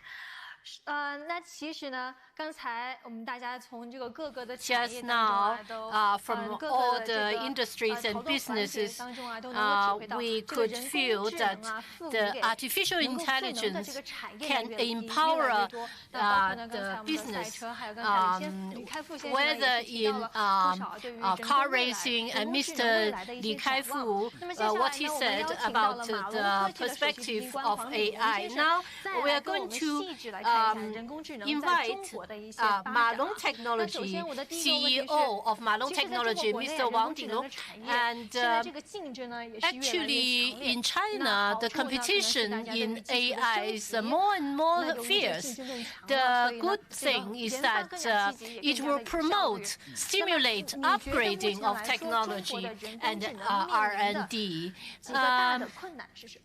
What do you think about the big challenges in AI in China? Of course, the development is very fast in AI. I think all the businesses are feeling it. Some try to keep in the front. But if you don't pay attention, a few months later, you are no longer in the leading position. So this is the sustaining ability is very important. So the continuous efforts. Now we have some challenges. One is that it is important to find the landing scene of the technology. This year, maybe people have less expectations. For example, automatic driving and emotional robots. Well, they look so far away, it's so difficult to achieve. However, the developments are very obvious. For instance, in distribution, in medical field, in textile, etc. All these, in all these businesses, AI is helping the efficiency of these businesses. It is showing every company can find the application for its own business. With this application seen, then they will face different problems. With these problems, they will be pushed forward. And at the same time, they can obtain some data through these problems. These data are just the motivations, stimulus for the business. So it is no longer a purely technological R&D. The key is how to combine the AI with your business. I think this is a very big challenge in AI. Let's take some examples in business. Just now we talked about cash in. You think what is the biggest part of the cake in this market? Is it new retail? The biggest winner is face recognition, for example, on security. You can see the income is increasing, is booming. Another big growing point is in the real industries. For example, you mentioned retail. We could estimate a lot of the AI, like in Malong, it's focused on computing sensibility. For example, it used to be read by human eyes, but now AI can recognize, but with efficiencies of dozens of times. So for retail, how many in retail are done by human eyes? For example, whether it's a small shop or a big market, and the cashiers needs to see what's been bought and how to charge. And there are lots of securities are necessary to ensure you get the payment you need. And also shelving management. These are all done by human eyes at the moment. But if AI can work as well as human eyes, you can identify the difference different goods, and it will certainly be a big selling point. And I think the future for such technology is very promising. How big do you think it is? How many $billion do you think this is going to bring? Let me put it this way. This is how I will view it. When I worked in Google as an intern, Google driving, and it will link key with a certain site. But now we are trying to link picture and the goods and how to do the recognition. I think this value equals to what I mentioned about the Google value. So I think the market potential is not going to be less than Google's search engine. Previously, you have worked with Satya Nadella, with Microsoft, and you wanted to work with them, and you do have some cooperation with Microsoft. So in what way, as a Chinese AI, how you have done this cross-border cooperation, and what are your strategies? For Microsoft, they have big investment in AI. They have a huge team and a big platform. Malong, as an AI starter, we pretty much go straight into the industry to try the specifics and to have in-depth cooperation with the industries. So our method is, for example, retail or Medicare. We will develop relevant AI mode for them, and then we will put it in the cloud of Microsoft, and then we can provide an end-to-end solution. So for the customers, they can take it ready for use. Of course, it is a win-win-win, three-win situation. We mentioned that in AI, competition is very severe. Why so many internationals will choose you, but not a bigger company? Firstly, since 2014, we focus on one thing, recognition of the goods. This technology, we have worked for more than 4 years, and we have accumulated a lot of expertise and lots of data. So on these specifics, we are the leading party. And in this industry, there's a key question to ask is the noise created by data. In the previous times, very in-depth traditional ways, you need to train AI, and you need to have very precise and clean data to train the AI. But now we found that, particularly in retail, a lot of the of them, and they are not just clean data. They have lots of unclean elements in it. So if you need to clean it, then the cost is too high. So we have developed a calculation how to clean those low quality data so that we can solve this problem.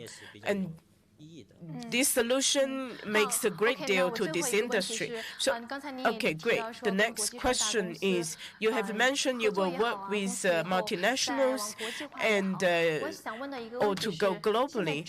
My question to you is, under the background of the China-USA trade war, whether AI technology will become more competitive.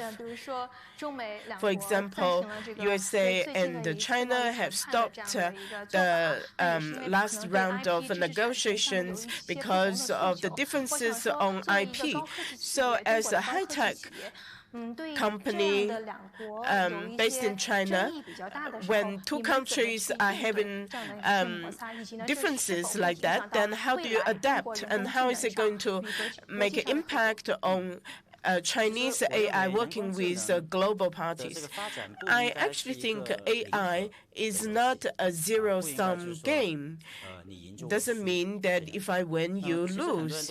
A lot of the people say that AI is like electricity. If it's electricity, why do you only want this country to have electricity and not the other one?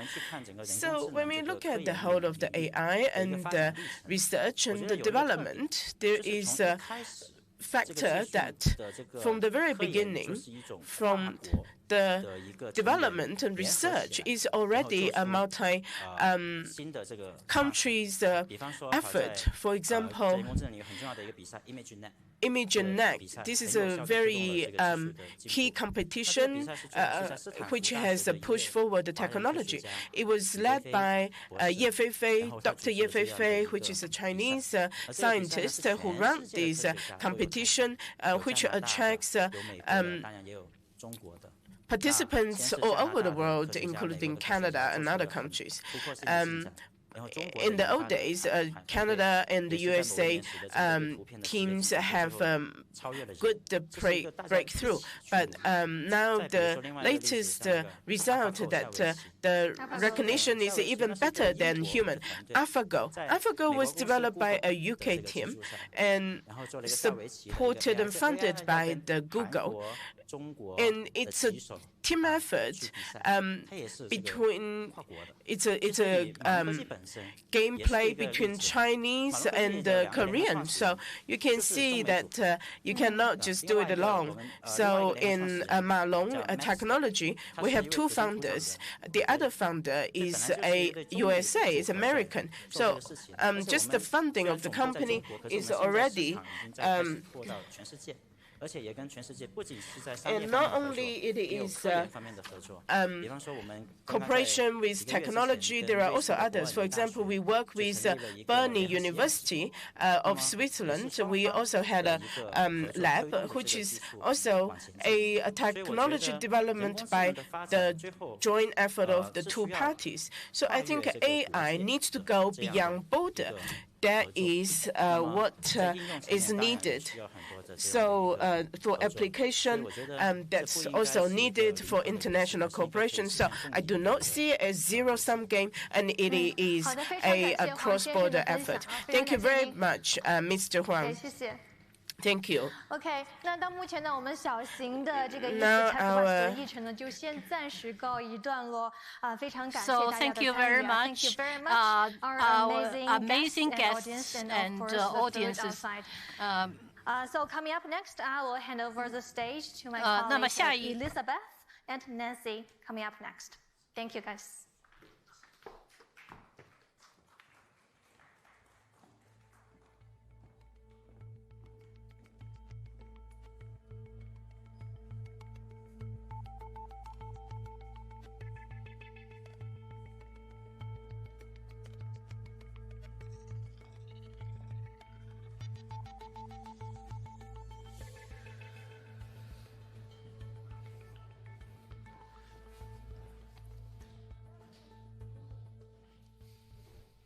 All right. Thanks so much for being here with me, Ken. Thank you very much. Ken Mulvaney, chairman and co-founder of Benevolent AI, which is a UK AI pharma company. We'll call it pharma, but we'll get into what that means exactly in the discussion. The largest AI company that's private in Europe. So I'm excited to be chatting with you today. Thank you. AI is a huge discussion this week at Davos and a lot of issues around that I think you're well positioned to talk about. So let's jump right in. Yeah, I think that's why they brought me here. So the goal of Benevolent AI is to use AI to change the way that medicine is designed, tested, ultimately even created. How is this possible? Well, I think with so many areas of science, it begins with the information. And I always think of that information as the new oil, as the new currency of our world. But unfortunately, we're almost drowning in the sea of all this information, particularly in health, when we have all our genomes that are going to be sequenced, and so many that have been sequenced, and all these other chemical readouts, as well as the electronic medical records that are sometimes handwritten. There's a tremendous amount of information. We just don't know what it all means. And machine intelligence is very good at helping us decipher, put it all into a structure and find patterns that we as humans just aren't biologically engineered to be able to hold so many things in our heads simultaneously. So let's talk about that idea, because there's an acceptance that AI is used by many companies now, but I think there's a little bit more hesitation in health when we're talking about our genes and our bodies. So what types of precautions do you take when you're thinking about this big picture vision? Well, in the pharmaceutical industry is really one of the most heavily regulated industries on this planet. Before you put a chemical into a human body, it really has to tick all the boxes. But from the perspective of patient privacy, again, there's lots of regulation that protects that privacy for patients. But what I find is that, particularly with these very, very hard to treat diseases, patients are just crying out for you to use this data to help us find a treatment for those diseases. So I was, until recently, the chairman of the trustees for the Cure Parkinson's Trust. And in going around and speaking to patient advocacy groups within that organization and other diseases that are particularly hard to treat, we're in an environment now where we have that safety protocol. We can keep all that data segregated and anonymized if we need to, but really what we're trying to do is allow it to fit together in a way where we can find patterns to treat those diseases that, again, we otherwise wouldn't be able to see with our own eyes. Two of the diseases you talk about are Alzheimer's and ALS. So walk us through how AI could help find a cure to some of these really, really, big picture diseases. Yeah, so ALS is a terrible, debilitating neurological disease. That's the one that Stephen Hawking recently passed away from. It's also known as Lou Gehrig's disease. And interestingly, it is not a disease, right? Because you have some people that the disease progresses very slowly. So Stephen Hawking had the disease for a long period of time, whereas somebody like Lou Gehrig had it for a very short period of time. So it's a very heterogeneous population of patients, meaning that they're all very different. It's also a very complex disease.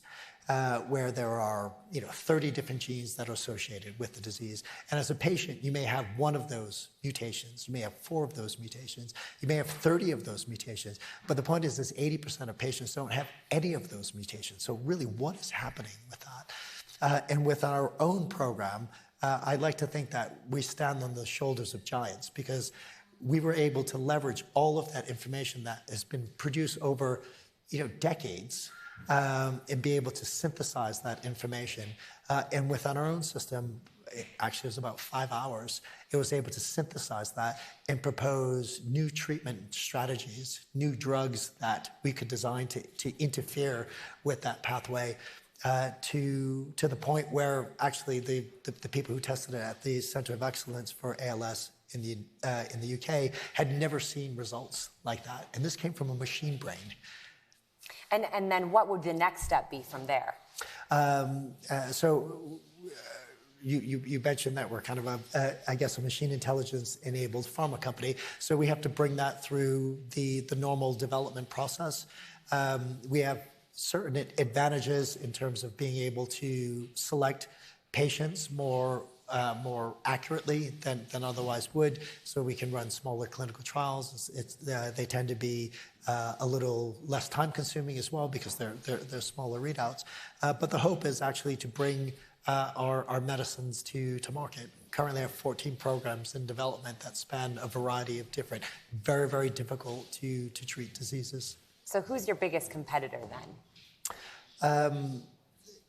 Well, we want to enable this research because there are 9,000 diseases that have no treatment whatsoever. And we ourselves are not going to be able to do this alone. And what's interesting when I think of the incumbents in the space, the large pharmaceutical companies, and I have a lot of respect for them because they are able to produce some very good code that does some really great stuff, but we need to partner alongside. And so often in industries, sometimes it's not the incumbent who are the disruptors. LinkedIn was not a recruitment company.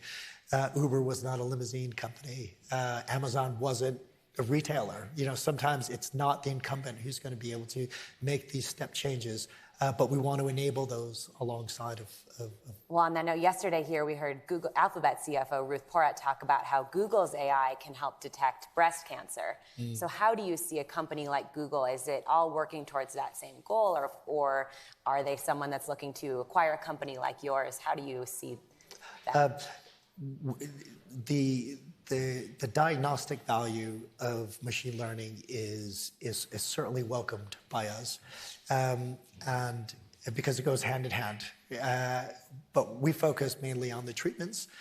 So on the diagnosis side of things, if you treat early, you have a much better chance of success. But there are many diseases where you have a diagnostic, like Alzheimer's that you mentioned, there is no treatment for it. So that's really where this technology for us comes into play. It's not just defining, okay, well, you now have a propensity for having this disease, you have the markers for this disease, but actually we want to be there intervening with that disease. So again, we welcome all of that diagnostic value within our company. I'd like to talk about your company in the broader AI context because we so often hear about this race between the US and China, and Europe is really lagging behind. Can you give us your thoughts on that? I'm on a panel for this very topic tomorrow, and it is a big challenge. When I think of the United States and I think of the ecosystem that has been built to support companies, the access to capital that exists, and China as well, they're building a tremendous infrastructure, and they certainly are devoting an awful lot of capital to this. I probably think to focus on two main elements to help the United Kingdom. One is the notion of patient capital. So rather than a VC model where you have a fund life of 5 years, but actually give an incentive for investors to hold on to that investment longer. It requires some political goodwill because certainly there's going to be people who criticize the fact that you're giving potentially a tax break to hold on to capital longer. But I think that the real opportunity is looking at where Europe's strengths are in the sciences, and particularly in healthcare and energy storage. We will be crushed by the burden of our healthcare cost. There's just no doubt about it. It's already almost 10 trillion per year on this, and it's meant to be doubling in the ensuing years. It's just a burden that we can't afford to do. And if you narrow what you're trying to do, so rather than going for a general artificial intelligence, if you focus on what you're actually good at, which is developing machine learning, machine intelligence applications within sciences, we really could transform the way that not only our healthcare, but we can begin to export that to other nations. And could you bring drug prices down? Well, that's just part of it. The being able to better target a disease and bring those prices down. That's what we're doing today. Really, where I'd like to see our company go in the future is around decision support for patients and allowing them to have better primary care to bring the cost down really on a globe, not just on a pharmaceutical basis, but actually an entire healthcare basis. Sometimes there are some very, very good treatments, but the treatment modalities aren't optimized, and that's where I'd like to help. Ken, that's all we have time for today. Thanks so much for your time here at Davos. Yeah, thank you. Thank you so much. Oh, thank you.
Brilliant.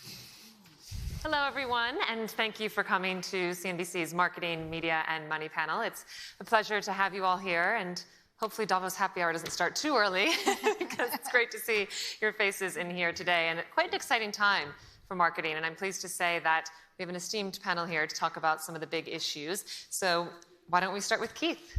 Keith Weed, who is CMO over at Unilever, and I understand you are on your way out shortly after 35 years, so lots of experience to discuss here. And we also have with us Bea Perez from Coca-Cola, the Senior Vice President and Chief Communications for Public Affairs and Sustainability and Marketing Assets Officer over at Coca-Cola. And also with us is Stephanie Buscemi, who is Chief Marketing Officer at Salesforce. And it's great that we have different companies across sector too, to bring your perspectives to the conversation. So first things first, as we are here in the Swiss Alps at Davos, I'm quite curious as to what brings you here. What does Davos have in the way of attracting CMOs to the event? How does it appeal to you, and what are you trying to achieve here? Keith, do you want to kick off? Yes, so yeah, I am the Chief Marketing Officer of Unilever.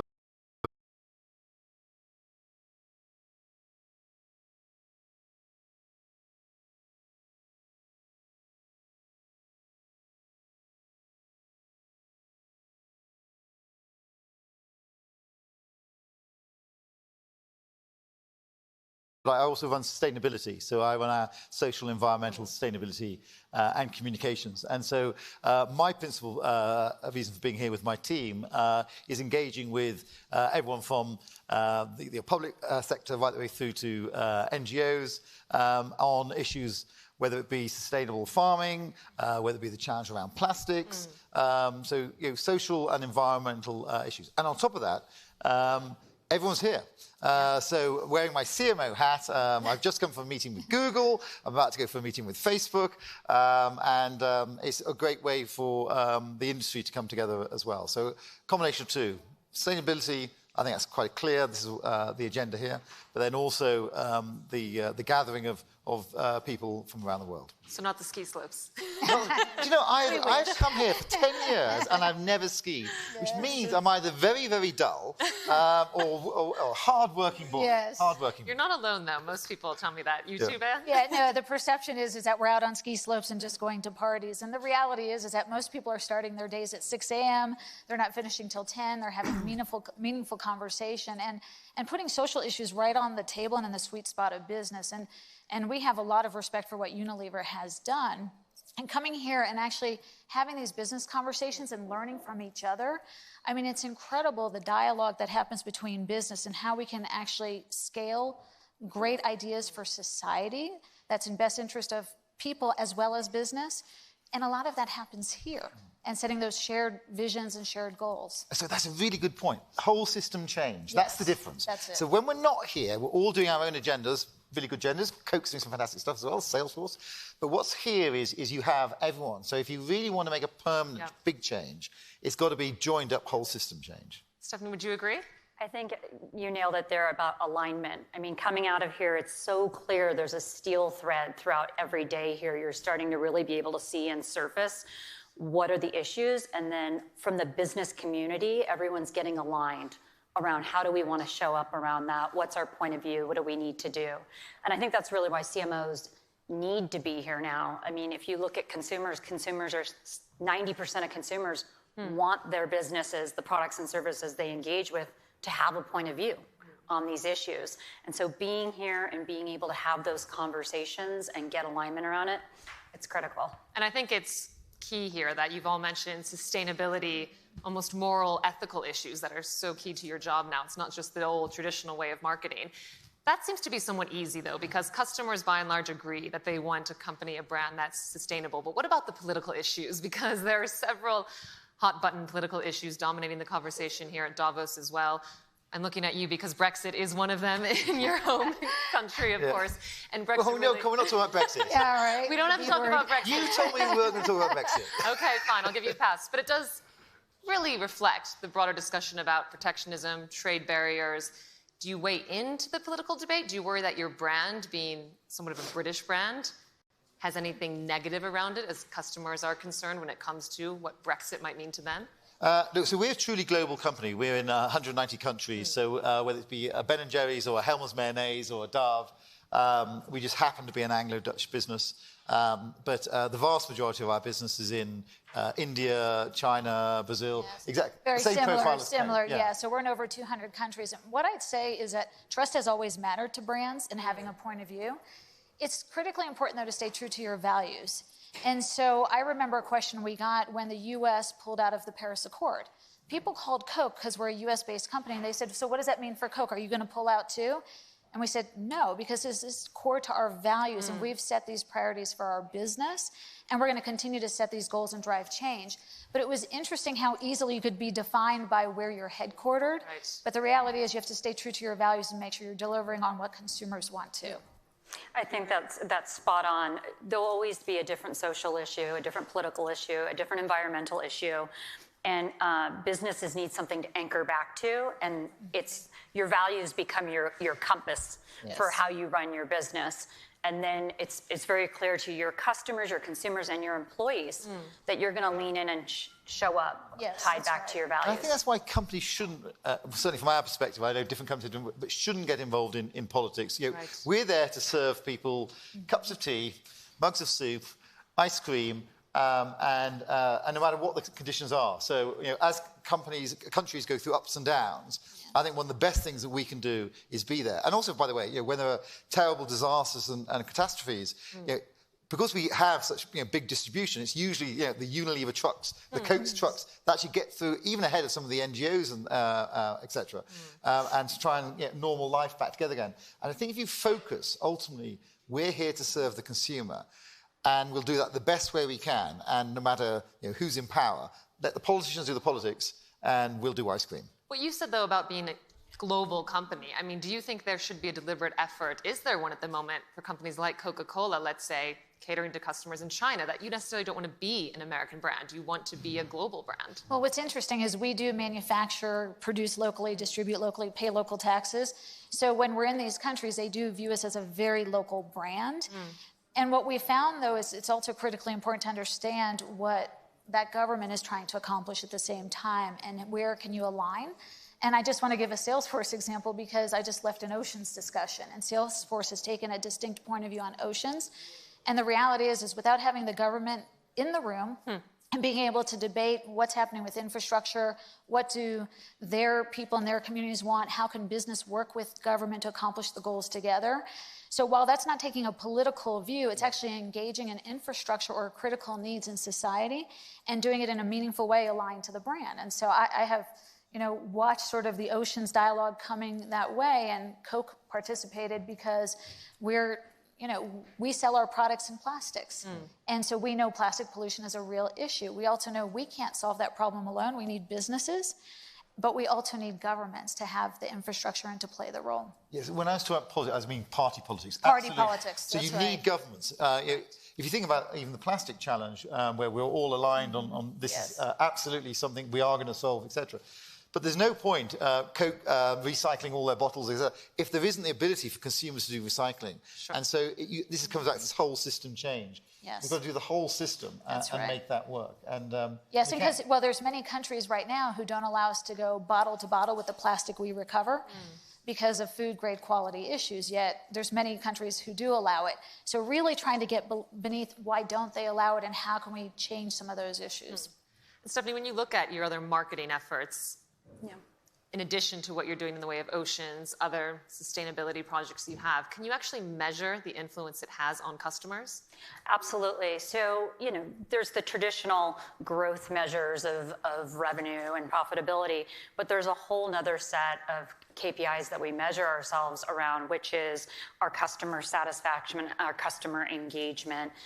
Some would say those are softer metrics, but they're critical in terms of customer relationship, having long-term customer relationships. And you're absolutely right. We look, oceans is one thing, but we look across other areas, across equality.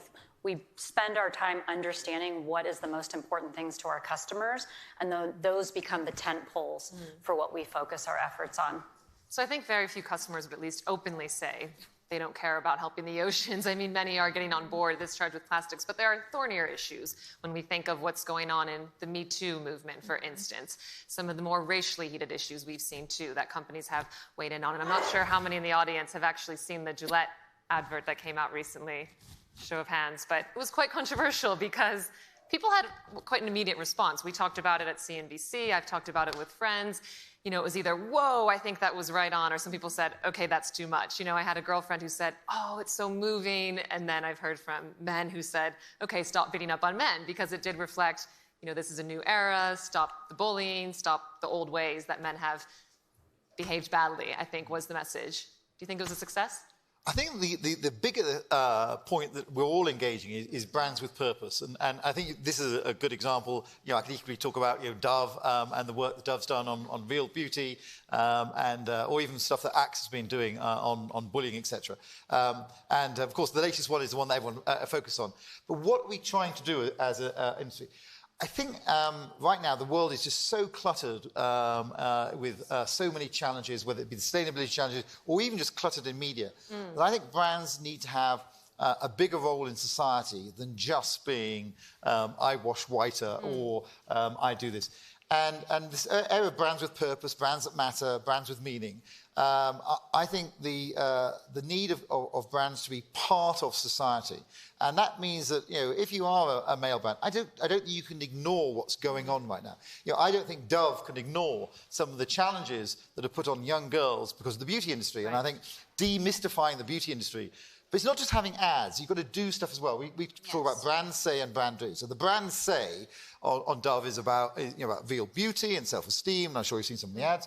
The brand do is Dove is the largest educator of self-esteem in the world. We've taught 30 million young girls, along with the Girl Guides, how the beauty industry works and unplugging everything from retouching, etc.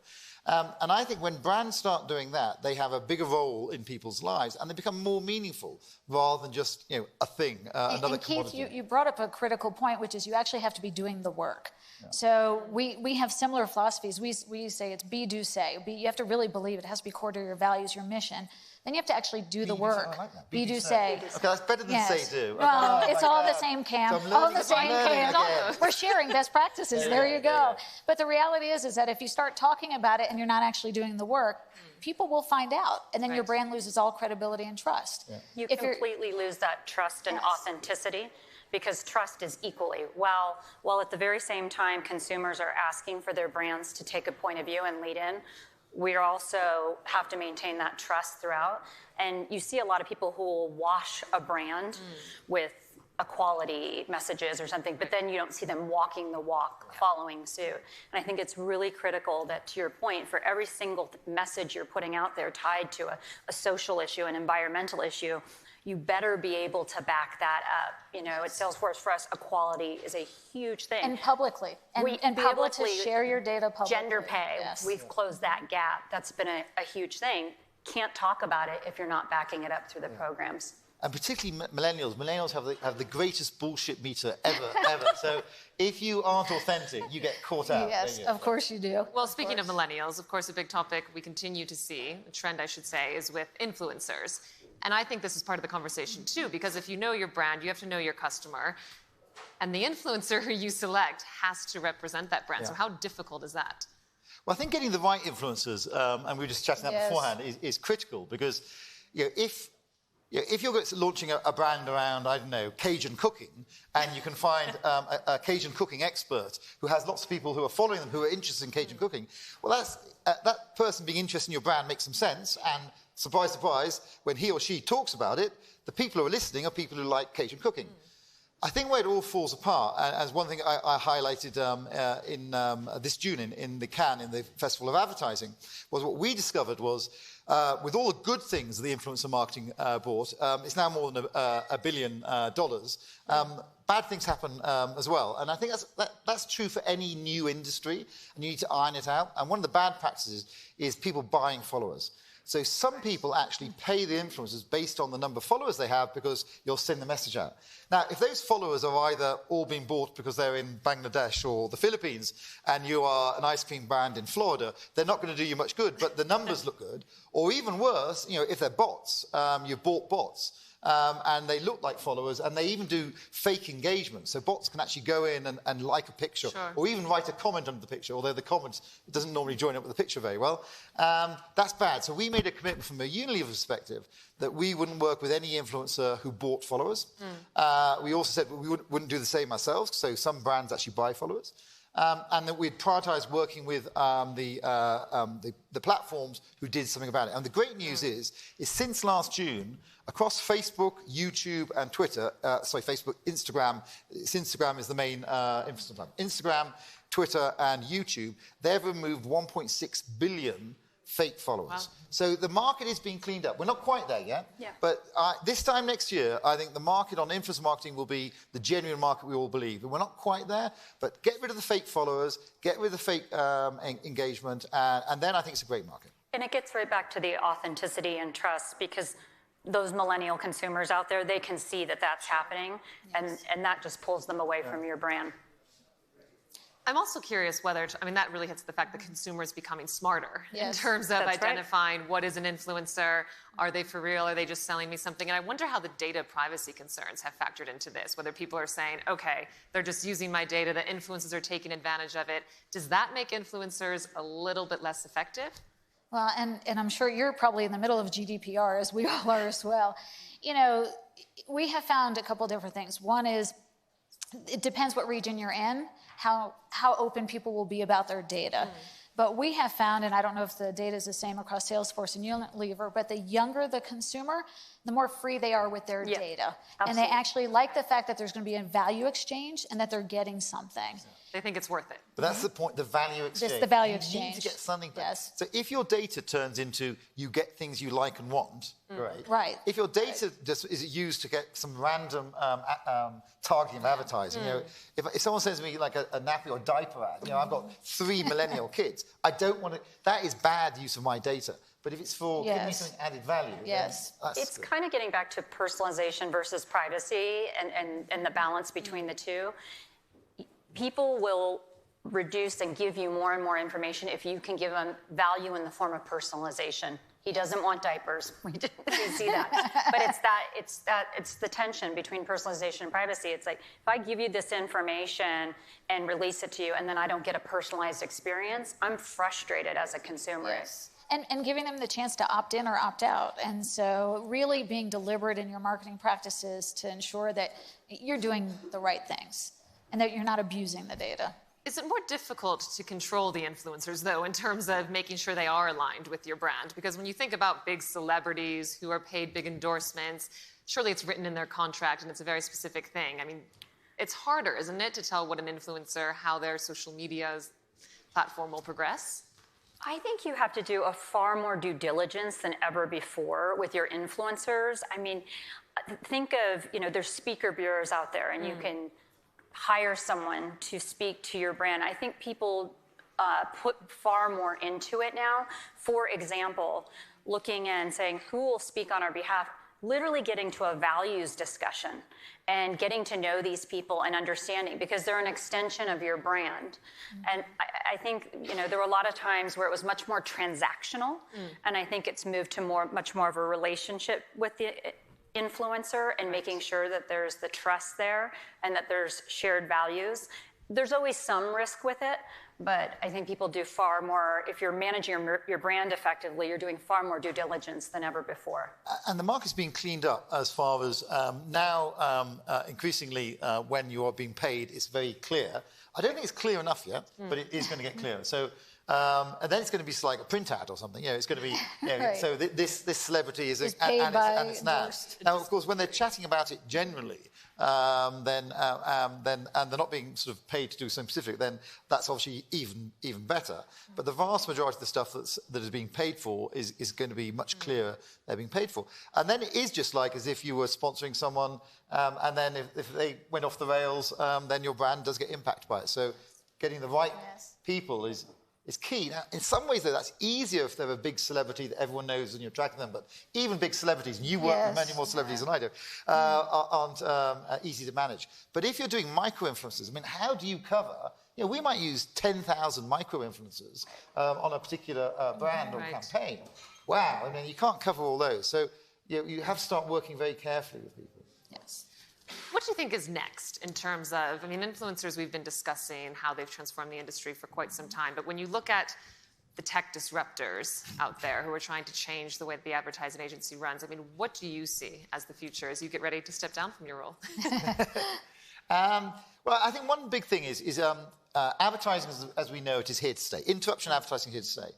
But, and there's a big but, there's going to be something other than interruption advertising. And whether you want to call it branded content, we talk about advertising and content. I know it's all content, but we talk about advertising and content. So advertising would either be about news or something about the brand, etc., and you're all familiar with it. The content side we split into two. We talk about seek-out content and we talk utility or need-based. So utility and need-based is recipes. Recipedia, if you want to try with Alexa, you can ask Alexa about Recipedia, and we give you recipes. And it's better than looking up in a book, because here you are doing your recipe in the kitchen, and you've got someone telling you what to do, and you can go backward and forward. That's real utility. Or Cleanerpedia, which is about cleaning tips. You've just dropped red wine on the carpet. You don't want to be having to look for on Google it, but if you can ask, how do I do it and clean it? Or hairstyles.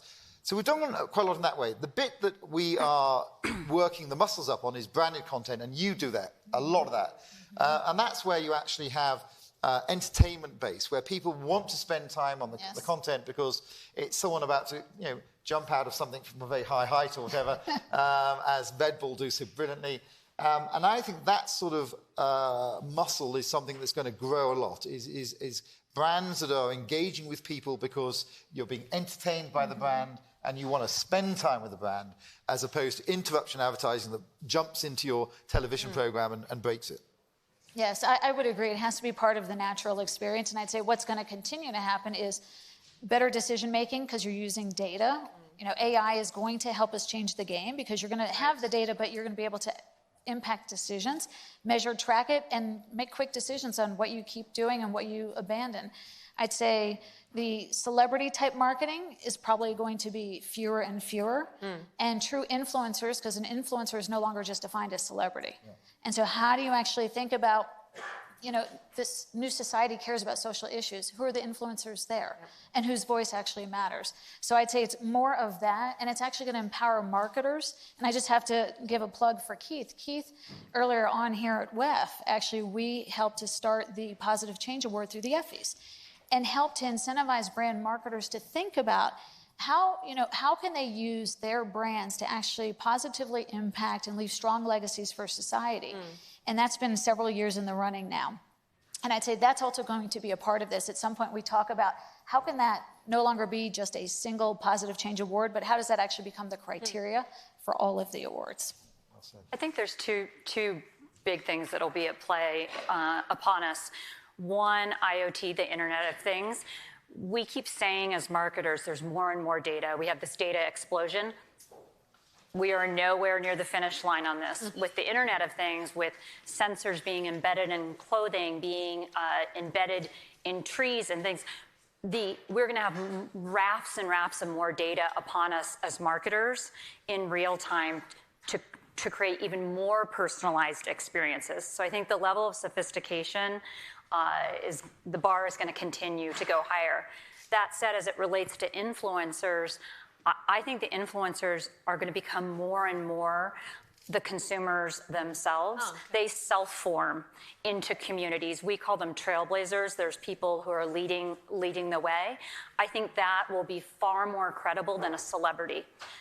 People want to see people that they self-identify with, and much more of the content will be content not created by the brand itself, but by its consumers and its users. When you talk about all the data out there, though, I mean, that makes me nervous. You don't think that talking about the consumer getting smarter, that they're going to resist that more regulations will come out, or you think that trend is just in motion?